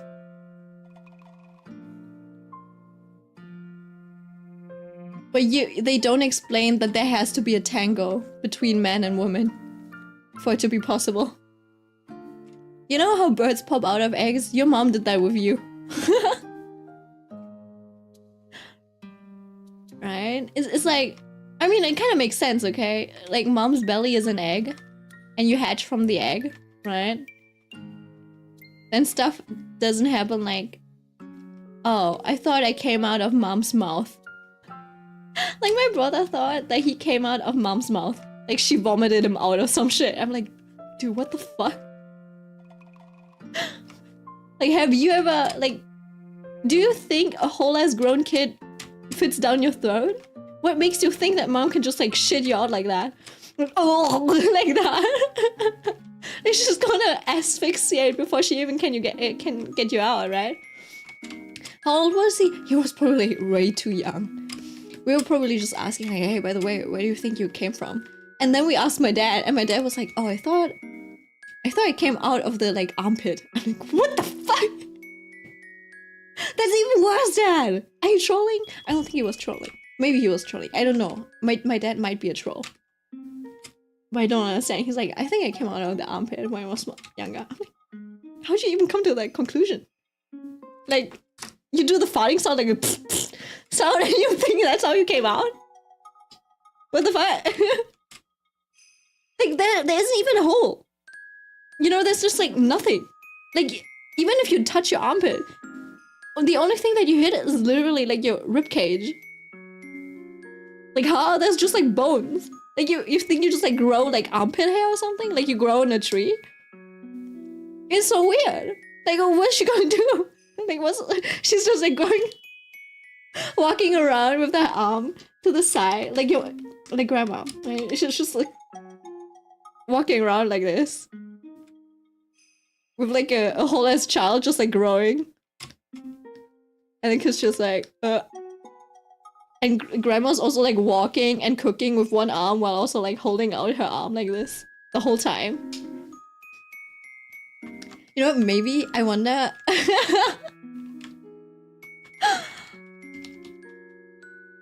Yeah, I don't know. Don't draw it out. I'm so confused, Dad. This got so much more curse. I wonder if that's genetic, you know, these unhinged thoughts. I don't even think my thoughts are unhinged. I think usually it's a very common sense.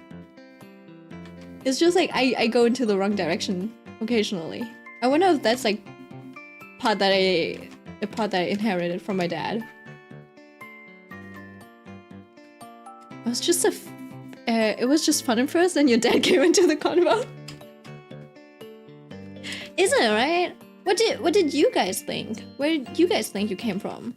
For me, I was like, oh yeah, I was in mom's belly. You know? I didn't know where in the belly, but I was like, I suppose it's like eating food, you know? It was just like somewhere there. Never would I have imagined people being like, oh yeah, I thought it came out of the mouth. And then you know what? Worst thing is, I think I asked her, like I had a phase where I just like would ask this question. And it's like conversation starters, right? I would just like ask people that. And a lot of people were like, oh yeah, I thought it came out of the mouth as well. I'm like, what the fuck? Like, that's a common thing apparently.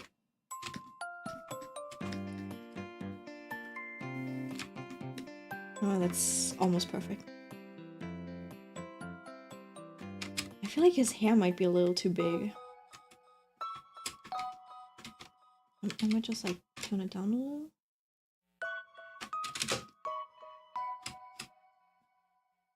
I was thinking of maybe moving his face up a little.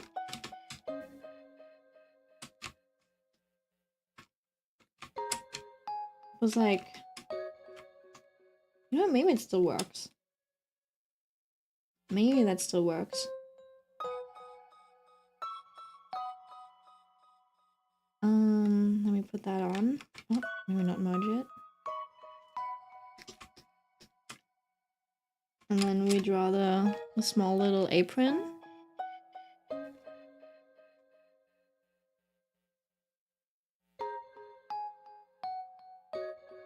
I kind of always knew how it worked to be H. Fair enough. Didn't know the exact details, but I knew that. But I knew where and how you come out. Oh, interesting. I just knew I was in the... I just knew I was in the belly. And mom and dad were my, like my parents. So I'm like, yeah. They both made me. And I never really questioned how it, like, what dad actually had to do to mom. Right? For me to be born. It was like, yeah. Mommy carried me in her stomach for 9 months. And dad took care of her. Well, he didn't really take good care of her, from what I heard later on, but...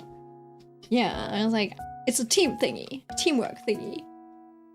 That's it. I thought maybe they just had to fertilize. I don't know. I thought about where babies came from. And then I got Sexualkunde. You know what? I think we all watched the same Sexualkunde video. It's like, hold on, maybe we can find it.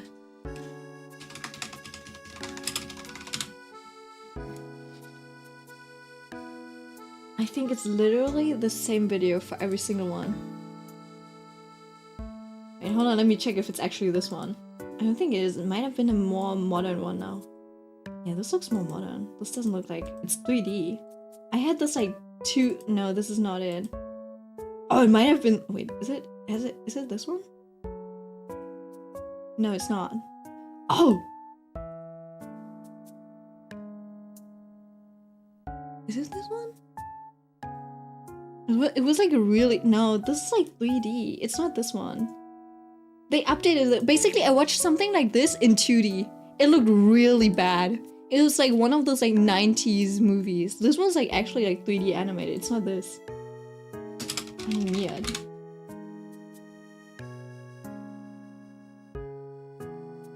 Oh, sorry. This was a bad decision. Wait, hold on. You never had sex ed? It's okay. It's a little silly. They don't really say a lot. They literally are just like, yeah, so this is how sex actually works. Also use condoms. This is the whole semination project. By the way, this is also what happens during puberty. This is why you get your menstrual cycle. This is what happens to your egg. This is what happens when boys get boner. And kind of like that, you know? Sorry about that. Yeah, I don't know. I should have known that it like gives you pictures of naked people. And then there was like this lady. She wanted to be really funny about it too, because we're like kids and we're like, oh, that's uncomfy. And she's like, yeah, so you know, when there's like a guy and he's like, yeah, I got big dick. You know, you as a girl you can go, but I have 3 of them. I'm like, what the fuck? And she's like, yeah, kids, they start out, everyone has the same specs, right? And then due to hormones and stuff, once like you hit a certain stage in the development of the embryo and stuff, it just like switches paths, right? So you like grow these organs instead of these, but it still remains in your body. So technically, you girls have 3 penises. I'm like, what the fuck? I don't even know if that's true. I didn't fact check that. It was so silly, so silly. I don't think we did the banana thing.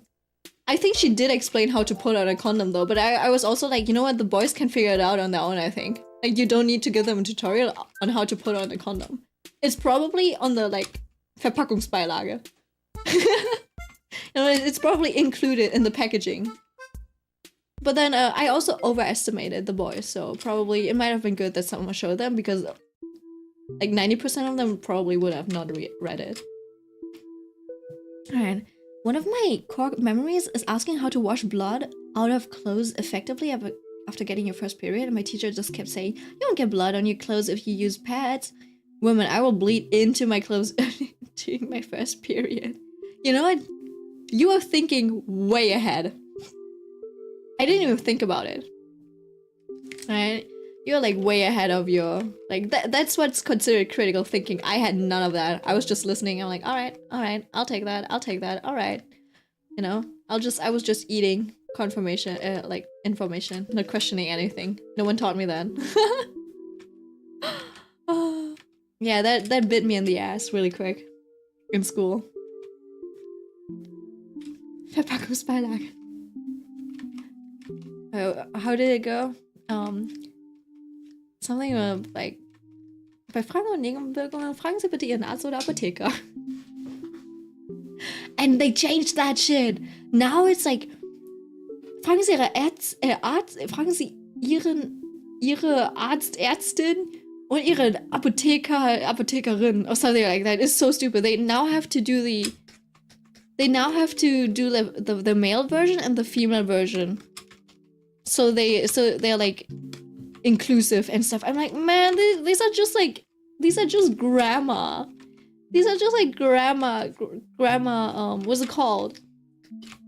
It's grammar genders. It's not real genders. It's not real genders, it's just grammar genders. It's not that important. The whole jingle was butchered. Yeah, for sure. Wait, hold on.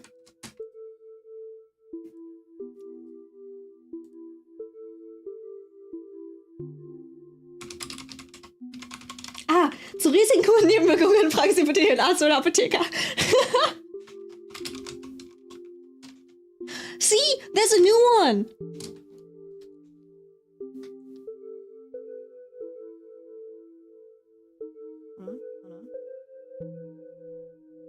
Wirkungen, Packungen Sie die Lesungsbeilage und Arzten. Risiken und Nebenwirkungen lesen Sie die Packungsbeilage und fragen Sie Ihren Arzt oder Apotheker. That's what I know, okay? Zu Nebenrisiken und Wirkungen, Packungen Sie die Lesungsbeilage und Arzten Sie Ihren Frag- oder Apotheker. What? Wait, what? Wait, hold on, that's not it. Wait, where's the new one?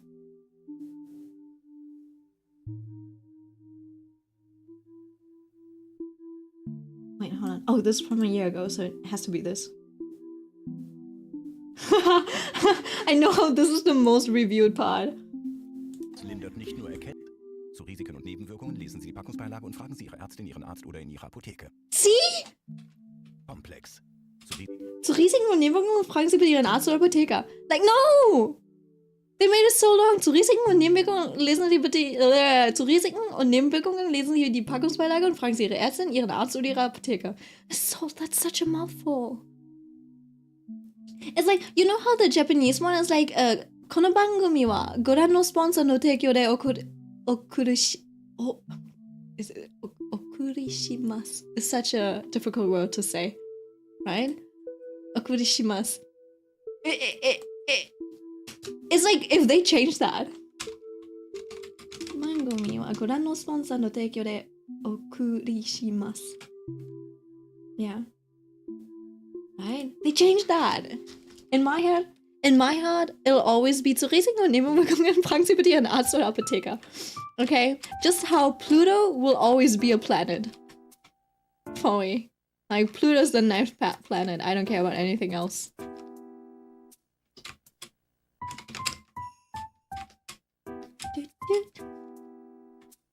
Do we have any other existential crises that we want to share and resolve, talk about? Look at him. Look at him, he's so cute.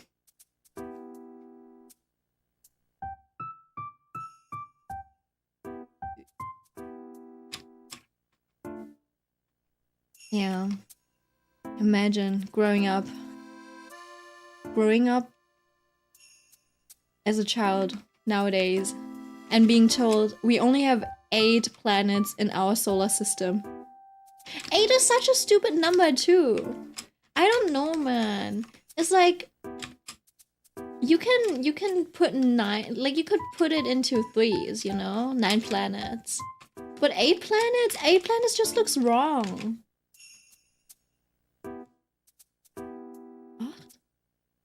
8 1 2 3 4 5 6 7 8. Like it's missing one. Like now you have to Sonne, Merkur, Venus, Erde, Mars. No. Sonne, Merkur, Venus, Erde, Mars. You know what? Maybe it's okay. Jupiter, Saturn, Neptune, Uranus? Damn, I don't know. And there's like Pluto. Pluto's like the tiny one. I know it's too small, but also it's like kind of cute. And I don't know, 9 looks nice. I don't know. I like the number 9. Maybe I just like really like the number 9 because it was like my school's like lockout number when I was in elementary school. And it was like 8 is infinity, I know, but also it's like I don't know, kind of like it looks wrong. It looks wrong. I'm so sorry. It has to be 9. I've been imprinted. Geprägt. Like a coin. I've been coined. I don't know. Right. You know what? I'll just see the great thing about these things is that you can just like mirror it. And now I shouldn't forget about his little braid. He's got a little braid over here.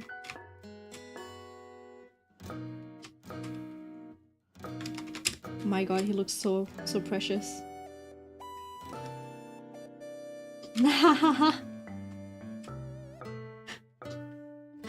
He's so cute. Thank you.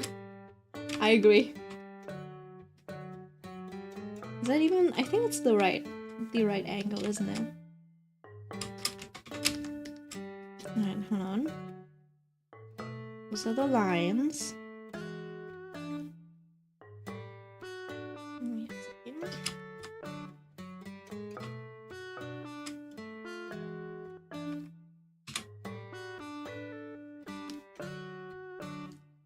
And then we just fill it out.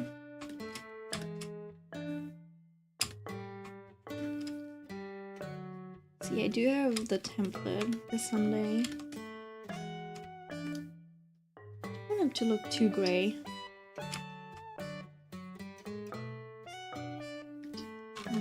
Oh, oh, oh, oh, oh. I love him so much. I need him as a keychain for real. I feel like I'm really into those keychains that are like really tiny. Like the one that Gen Ice Cream? I don't even know. I pronounce it like Janice. Made for the Dungeon Meshi Cusco themed. That one? I like the ones when they're like hold on. You know how the keychain, this thingy that got like really popular visually? This type of keychain. And it's got like this thingy. I like it when the keychains are like itty bitty, like the size, you know? They just like fit and like similar size as the ring itself. Basically, I'm more into like phone strap holders, I guess. Just size-wise. Like itty bitty. Yeah, it doesn't have to be like too small. It doesn't need to just like be a phone strap. It can be a keychain, but it just like needs to be small. I'm not a fan, like it needs to be like really simplified. So I wouldn't make this into a keychain, for example. Right? Like I wouldn't make this into a keychain. It would have to be smaller. I think I could make the Kim Dokja ones into like itty bitty keychains. Like do I still have it here or do I have it in print?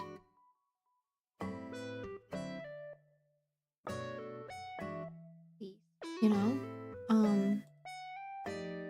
I should make a squid jar. I should make that into a keychain. This would be amazing as a keychain. No lie. I think I might make this into a keychain.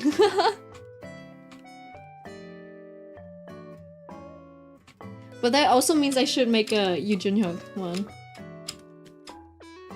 Like one of the like this. And he's just like, what the fuck? Maybe he has a You know what? Actually, I probably have to make this one into a keychain. This one's just too good. Yeah, I can live with this if it's like this simplified. I love him so much, you don't understand. I've seen the ORV manga getting to that scene, the gut punch before the storm. Oh, yeah, they fought. Oh, oops. Yeah, they're great.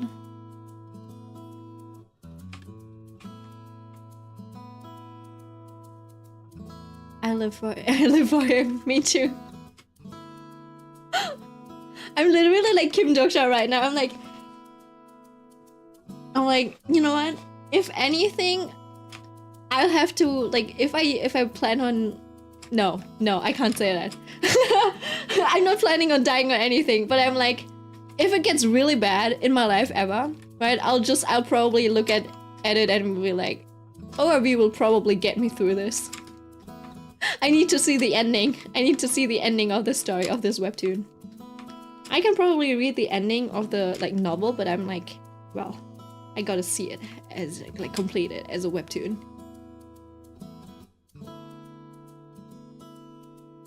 Too bad he doesn't live for us himself. Yeah, true.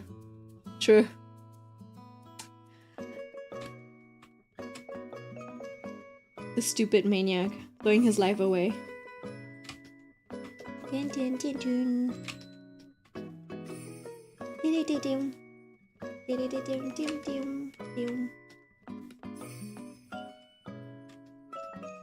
I'm like on chapter 300 of the novel. Oh, I think you might be a little further than me. For some reason, I would love to continue reading the novel, but it's like, I don't know.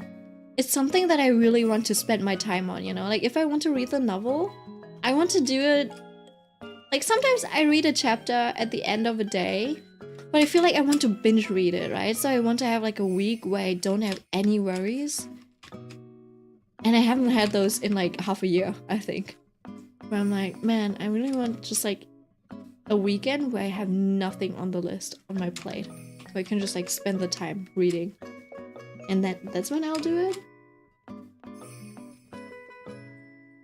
Oh yeah. Should we give him like no, that'll make him look like a vampire. I was thinking of giving him like a red apron or red dress. Oh, maybe we can make his dress red. Maybe you can make his dress red. Yeah.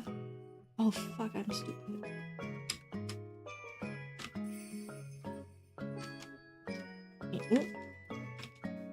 Let me just do this. Marine might look nice. Whatever that color is on his like his skin, maybe. Well, not like his skin isn't actually that yellow. It's like here, right? Maybe a little bit rather than like grayish, more like this.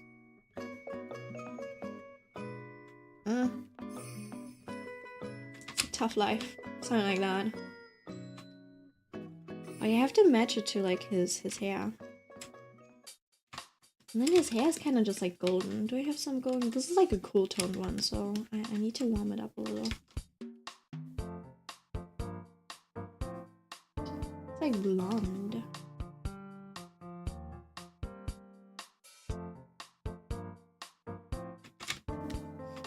And then he has that gradient, right? Do I have a hold on.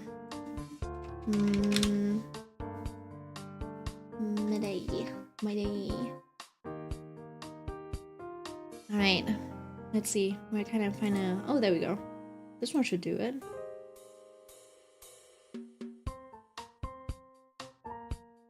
I thought he would just be like a warmonger, you know? He'd be like, fight me! Anytime he would do something.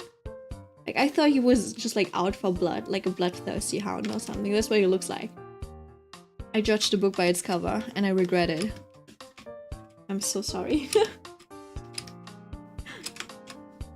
You can just like color pick. No, that's a little too bright. Something around this range, maybe. Yeah, that's better. Just slightly saturated for my art. And this one's almost is a little bit more pinkish actually. Brighter but pinkish, I guess. A little less saturated.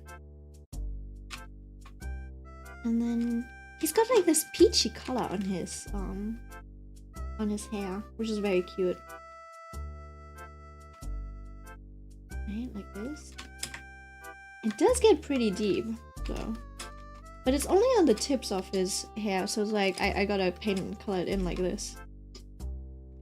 Like, actually color it.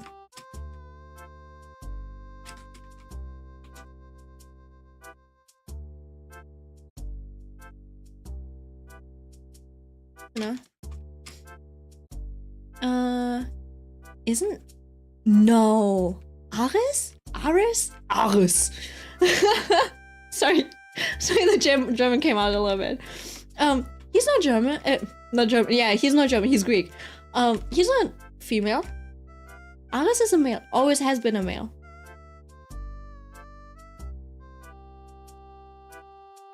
Always has been a male. You know what? If I imagine Aris, he would probably look close to this. I think traditionally he's always like represented with like a lion's mane or something like that, with that type of hairstyle. I feel like, or maybe that's how I just like saw it in a lot of anime. Does he exist in Fate? Fate's Aris. In Type Moon, yes he does. Like, I swear I've seen him. I probably have seen him.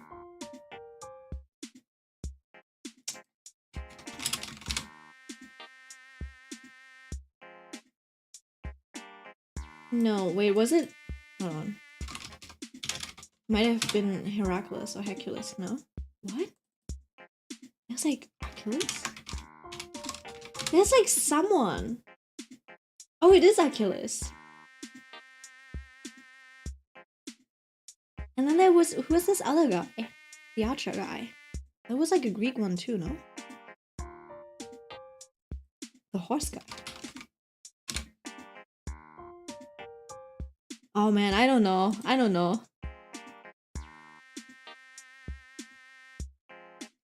Love Ares, protector of women. People think that the war god is all about bloodshed and angry, but he was like one of the chiller gods. Yeah, no, I know. He was just like... He was like... So Athena, right? She's also like the goddess of war and wisdom or something like that. And Ares is just the... Oh, was it victory? I forgot, honestly. But like, Ares loves the battle, but he's also not the type to just like pick a fight, isn't he? Right? He wasn't like... He was reasonable. That's what I remember. Was Ares god of war? I don't know about the bloodshed. Artemis, goddess of war. Strategy is Athena. Oh, okay. Artemis is the god of hunt and chastity. Yeah. I don't... Is he real? War and courage. Yeah, that makes sense. Ares is the god of war and courage. Rather than... Yeah, that usually... I don't remember there being any god just of bloodshed. Because I don't think that's something that you would worship, right?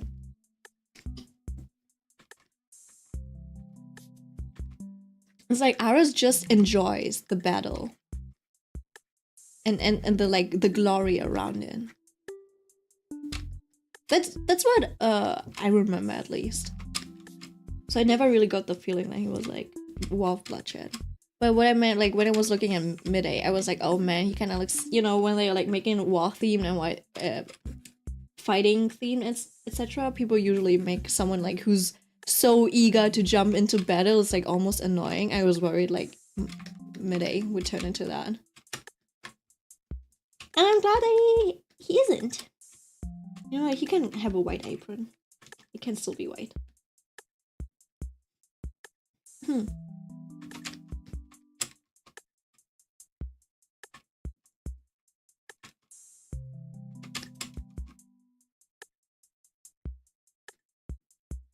Yeah, like this. I guess it is darker. It's like too saturated. A little brighter than that. This looks like dried blood.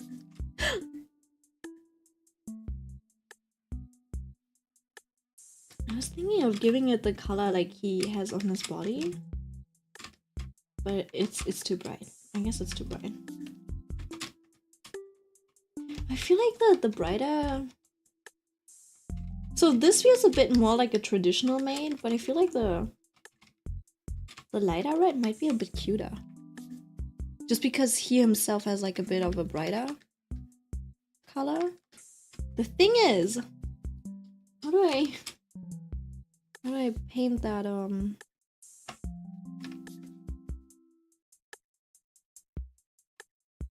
Does he have it on both eyes? He does, right? It's like this. I remember correctly.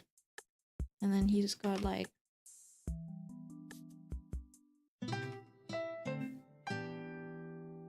this. Isn't he cute? It's on one eye. Yeah, but I meant the eyeliner, right? Does he only have eyeliner on one eye? Oh, you're right. Oh no, you might be wrong. Are you? No, you're right. You're right. People easily mistake it, huh? I didn't even notice. All right. Let me just get that off. Yeah, that's cute. He's cute. He's a baby. Calling a grown man baby. Calling the crown prince baby. I know my man like the back of my hand. She really explored him, huh? Alright. Oh, I forgot about the what about this one? You know, sometimes I just like add a bit of a gradient map on top of everything just to tie things together.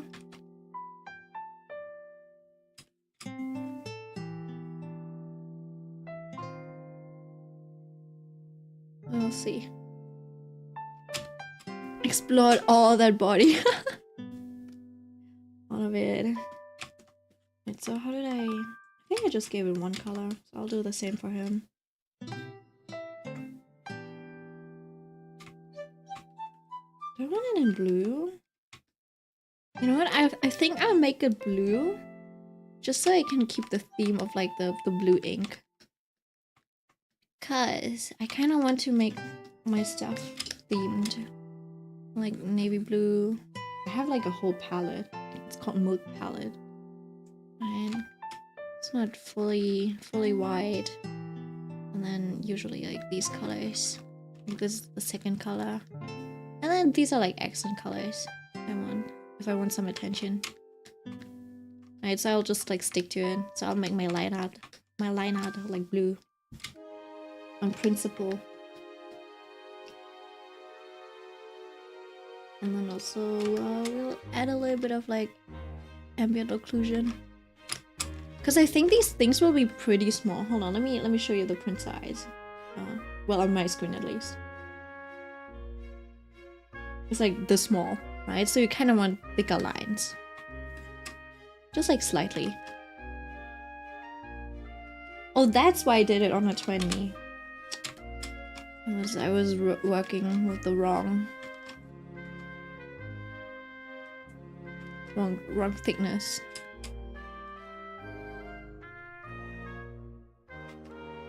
Right. I'll just thicken things up a little bit here and there. This can't be Animal Crossing music, right? Like, I don't remember these things playing in Animal Crossing. Are we playing the same Animal Crossing? Like, what soundtrack is this?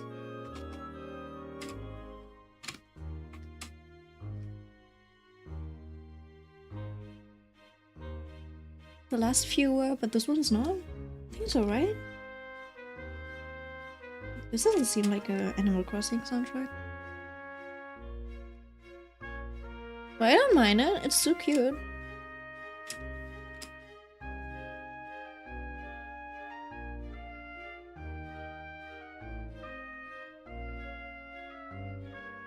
Oh, knob.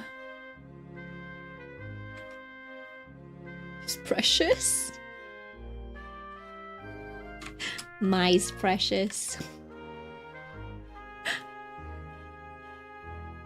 Maybe it was an older gen version of Animal Crossing. I wonder too, yeah.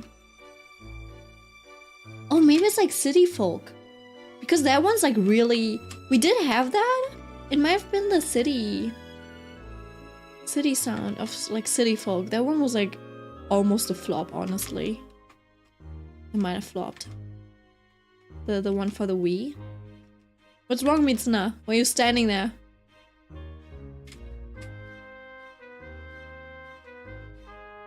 Did you just wake up? I'd pay 50 for this Maidimus.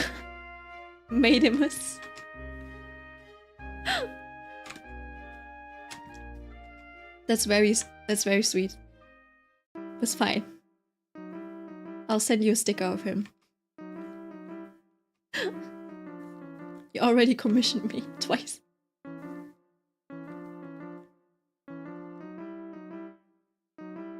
By the way, how do you feel about artists improving in their art when you've commissioned them? Would you be like, man, I wish I commissioned them later so my first commission would also have a like look better?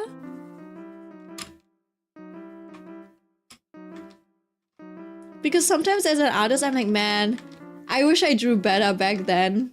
Because people paid for it and it was like like that good, you know? I wish I could have given them like a better result. And sometimes I'm like, maybe I should redraw some commissions. But there's also like, you're doing work for free, so it's like, what do I do? I don't know, I've just like never heard anyone talking about this.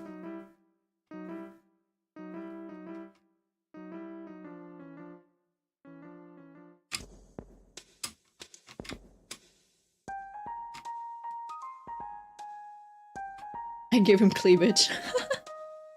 Does he have anything on his chest? He does. He does. Should I cover him up?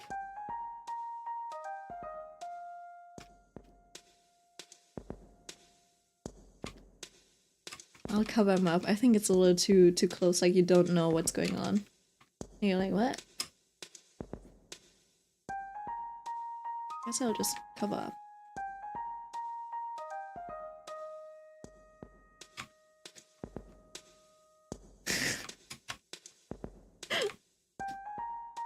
He's so tiny. He's actually so tiny.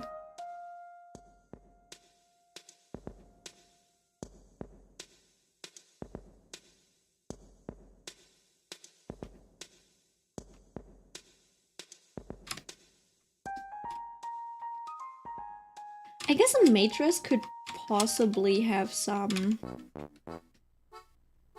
I don't know, it could have some, like some ruffles down here. It might be a bit overkill, honestly. Yeah, I think it's fine. He already has like this super cute thingy.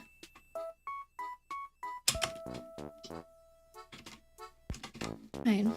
When I like seeing the new, I also like the old version too. Like, I absolutely love the job you did on my other character commission. Oh, thank you so much. That's relieving. Honestly, I'm just happy seeing my characters in other styles. No, the cleavage. Sorry about that. We're very demure over here. Oh. Demure and mindful.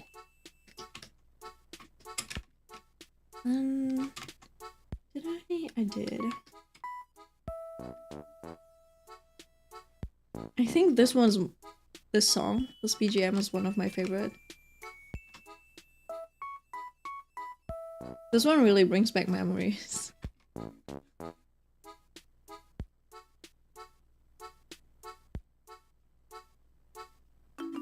Did it him? It's okay, he's just covering, cause he's shy, yeah.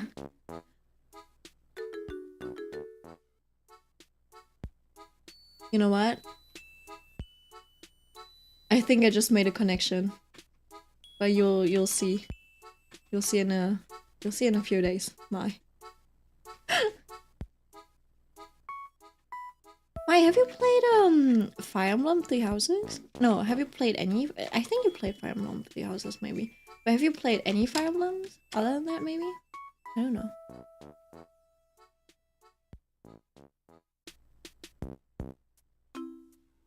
I made the connection to a different character, that's all I have to say.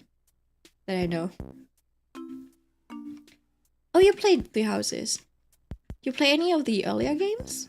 Like, I started off with Awakening, and then... I haven't played anything earlier than Awakening, but I did play Awakening and Fates, everything since then. Is Dimitri? No, it's not Dimitri. It's not Dimitri. Dimitri gives off a different vibe, because Dimitri gives more, like, good boy vibes. Even when he's like, when he went feral, like, Maide isn't as feral as Dimitri. Dimitri is actually giving, like, berserker vibes, but you don't have that with Maide. I actually started with Three Houses. Oh, I see. Awakening is also really good. Awakening has, like, great vibes. It's just really fun. Haven't gotten the chance to play the others, though I want to. Definitely play Awakening. I think you can skip Fates. Fates leaned into the, you know, like, dating sim, like, waifu, trope. The writing is just like, if you want to play Fates, just play the Nor route. Like, the family that raised you route. That one's good. All the other routes are stupid, so you just need that route. And then Awakening is great. Awakening is basically you get like great characters, great character interaction. The story is solid. Like, obviously it's not anything like mind-blowing in that sense, but it's just like really solid, and the characters are so lovable, you know. So, yeah. Noted. Yeah. Like, genuinely. Fates really got me with their trailers. They really got me with those because like, hold on, let me show you. I don't know if I can show it to you, but it's probably old enough. And if not, I'll cut it out. We're at the end of the stream anyways, so. Oh. Fire Emblem Fates. You know, I hated that they changed it to Fire Emblem Fates. Because in Japanese, it's Fire Emblem, like, if. I think if kind of, like, looks nicer. I don't know. E3 trailer. Let me turn it off. This 9 years ago! Help! For the 3DS. Oh shit, no, not this one. I saw the Japanese one, I think. This one. This is how it started off.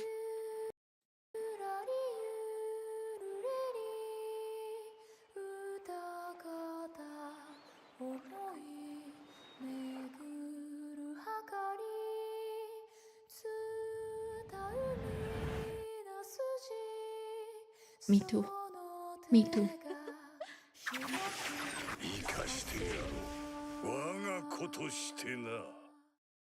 Anyways, I saw the first 30 seconds. Not even the first 30, just this. Like up until here, I was like, oh my god, I heard an angel. I heard an angel sing. Right? So they really got me with like the voice, the visuals, like the cutscenes look amazing, right?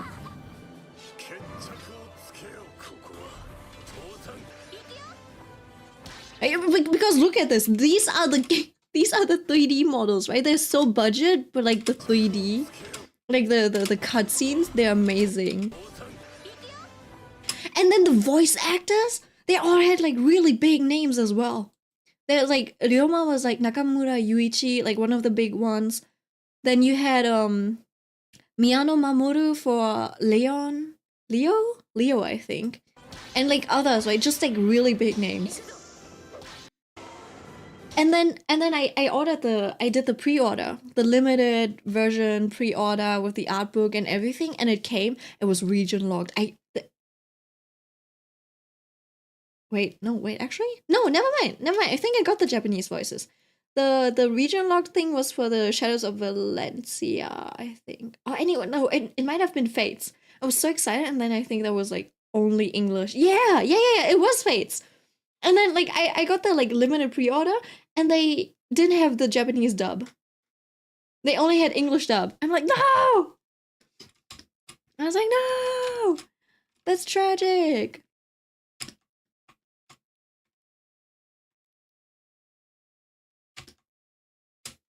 Was hold on. Of Valencia Japanese sound audio. I think they changed that. And I think they did have the Japanese audio. Yeah, hold on, wait. Fire Emblem Fates Japanese audio. Is there a way to change Fire Emblem Fates voice language? You did not. Like, open your save in FEFT Twitter. Go to the unit view. Like, you have to crack that shit. For the 3DS, yeah, it didn't have that. Why the heck is there no option for Japanese voices? Yeah, that was like outrageous. Because I think you did have that for Awakening. It shouldn't even be that difficult. Because it's literally just like a bool, you know, like, or like it needs to be loaded, or maybe like the files were too big or whatever. But that can't even be true. Because the games were split over 3 SD cards. So it couldn't even have been that big. Right? It was just like, it was like so bad. It was just so bad. I was like, man. Oh no, I put that on the wrong, on the wrong layer. Let me, ooh. And then I'll take my brush. I'll do this. Wait, hold on. We'll just like do one one last little edit to his hair. And then, what did I do for his? Oh, actually, looks like I just like fully used the pen tool for everything. You know, for like simplified and cute stuff, you always want to limit the number of everything. So if you like do hatches, just count to 3 or 5. Anything from 3 to 5. So these bundles, 1, 2, 3, 4, 5 bundles. Right? That makes it cute, that makes it manageable, that makes it readable. Right? And well, for this one I did too much, but it's like 3 on each side basically. So it's kind of like mirrored. So that still kind of counts. Right? Same like him, 1, 2, 3. There's like 4 and 5 elements. Maybe, but it's like small enough. Like these wings, 1, 2, 3 hoops, curves. His hair was kind of difficult to manage, to be honest, because I was like, man, it doesn't look like I must squish them up. Thank you. They are cute. I do agree. And maybe I should just like, maybe I'm just like made for drawing cute things, chibi. It's a different kind of cute. It's like looking at a younger brother and wanting to squish them, kind of cute, I guess. Because I know how people like are so good with drawing, with making like cute shapes and just like drawing them, you know, like cute bunnies. And they make them unique as well. When it comes to these things, I'm a little basic, right? So my cute things are more like just the suffering mandrakes. They're like, help.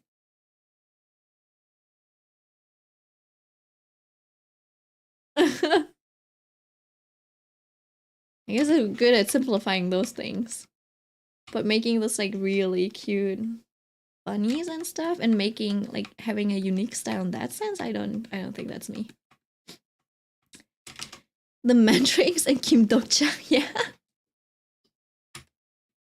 You know what I called her? It's Seaweed Girl. I guess. She's not seaweed anymore. She's so pretty. Honestly, I'm like, damn, I could. I was considering making like a new profile pic. But then Trailblazer is like so nice as a profile pic. Hold on, let me unmerge this for a bit.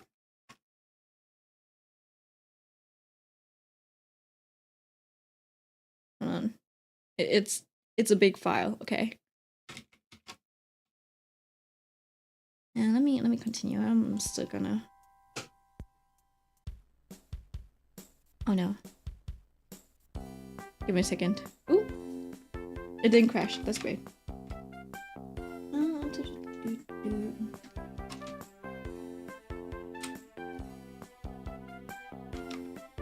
Oh, this one's the shop. What game was this from? You know, in Animal Crossing, you have the like giraffe, the Gracia and stuff. Wait, do you still have her in Wait, no, you don't have her. The designer giraffe. You had her in like city something or something, and you could buy like really expensive, you know, equipment. You know what? Maybe this is a nice profile pic.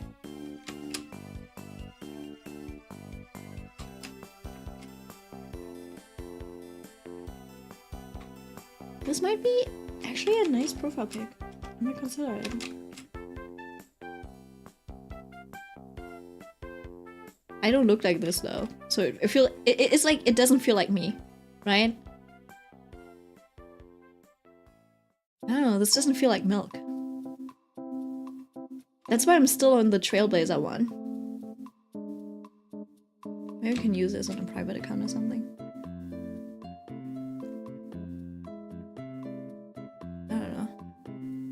I do like it when it's like over here and a little smaller.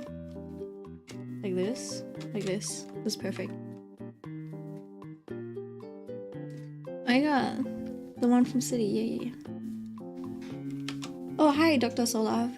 You might be able to make it your banner if you were hesitant on the PV. Oh, you're right. Yeah, I could make it a banner. Millie called these tapeworms. I was considering maybe I can add some like soap bubbles. You know, they're just like floating or just like, I don't know. They're like distorting things here and there without being too obnoxious. I was thinking maybe I can turn these into soap bubbles, but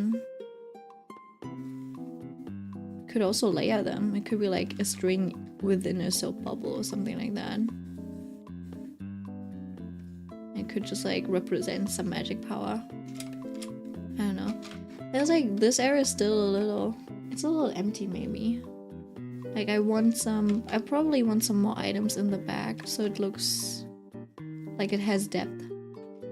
It shouldn't be a cloud view because there's no way I can put a cloud there without disrupting the composition, right? Because the mess is over here. So if I were to put a cloud, it would have to be like shaped in the way that like supports her shape, I feel like. Because there's enough contrasting shapes. So we'd have to put it like this maybe. Make it Ghibli-esque. But how to also have like such high contrast? Let me show you what I mean. Allow me to demonstrate. Maybe ripples? Yeah, I think so. So basically, what's it called? Like distortion, like refraction or something, right? If I put clouds here, it kind of feels like out of place. You lose the nice darkness that you get from and the depth. It's just like really disruptive, even if I like tone it down.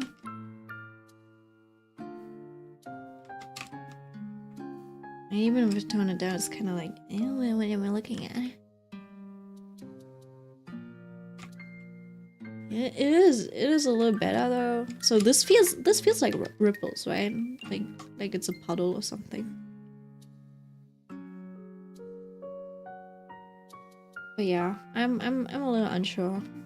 Maybe I'll keep it in just to feel it out. Or something like that.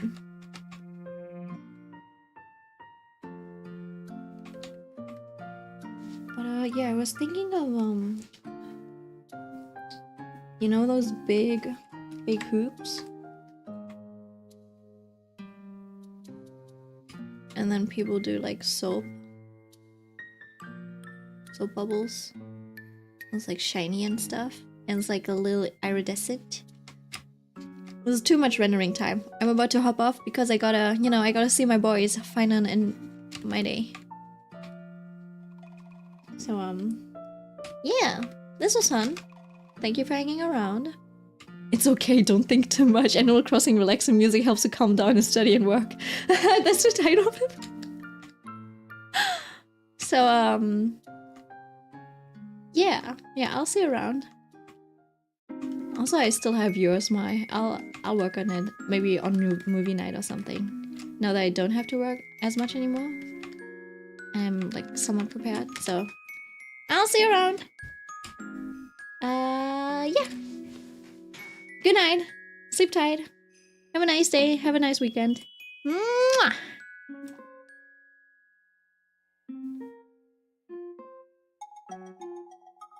I will. Ho ho ho ho.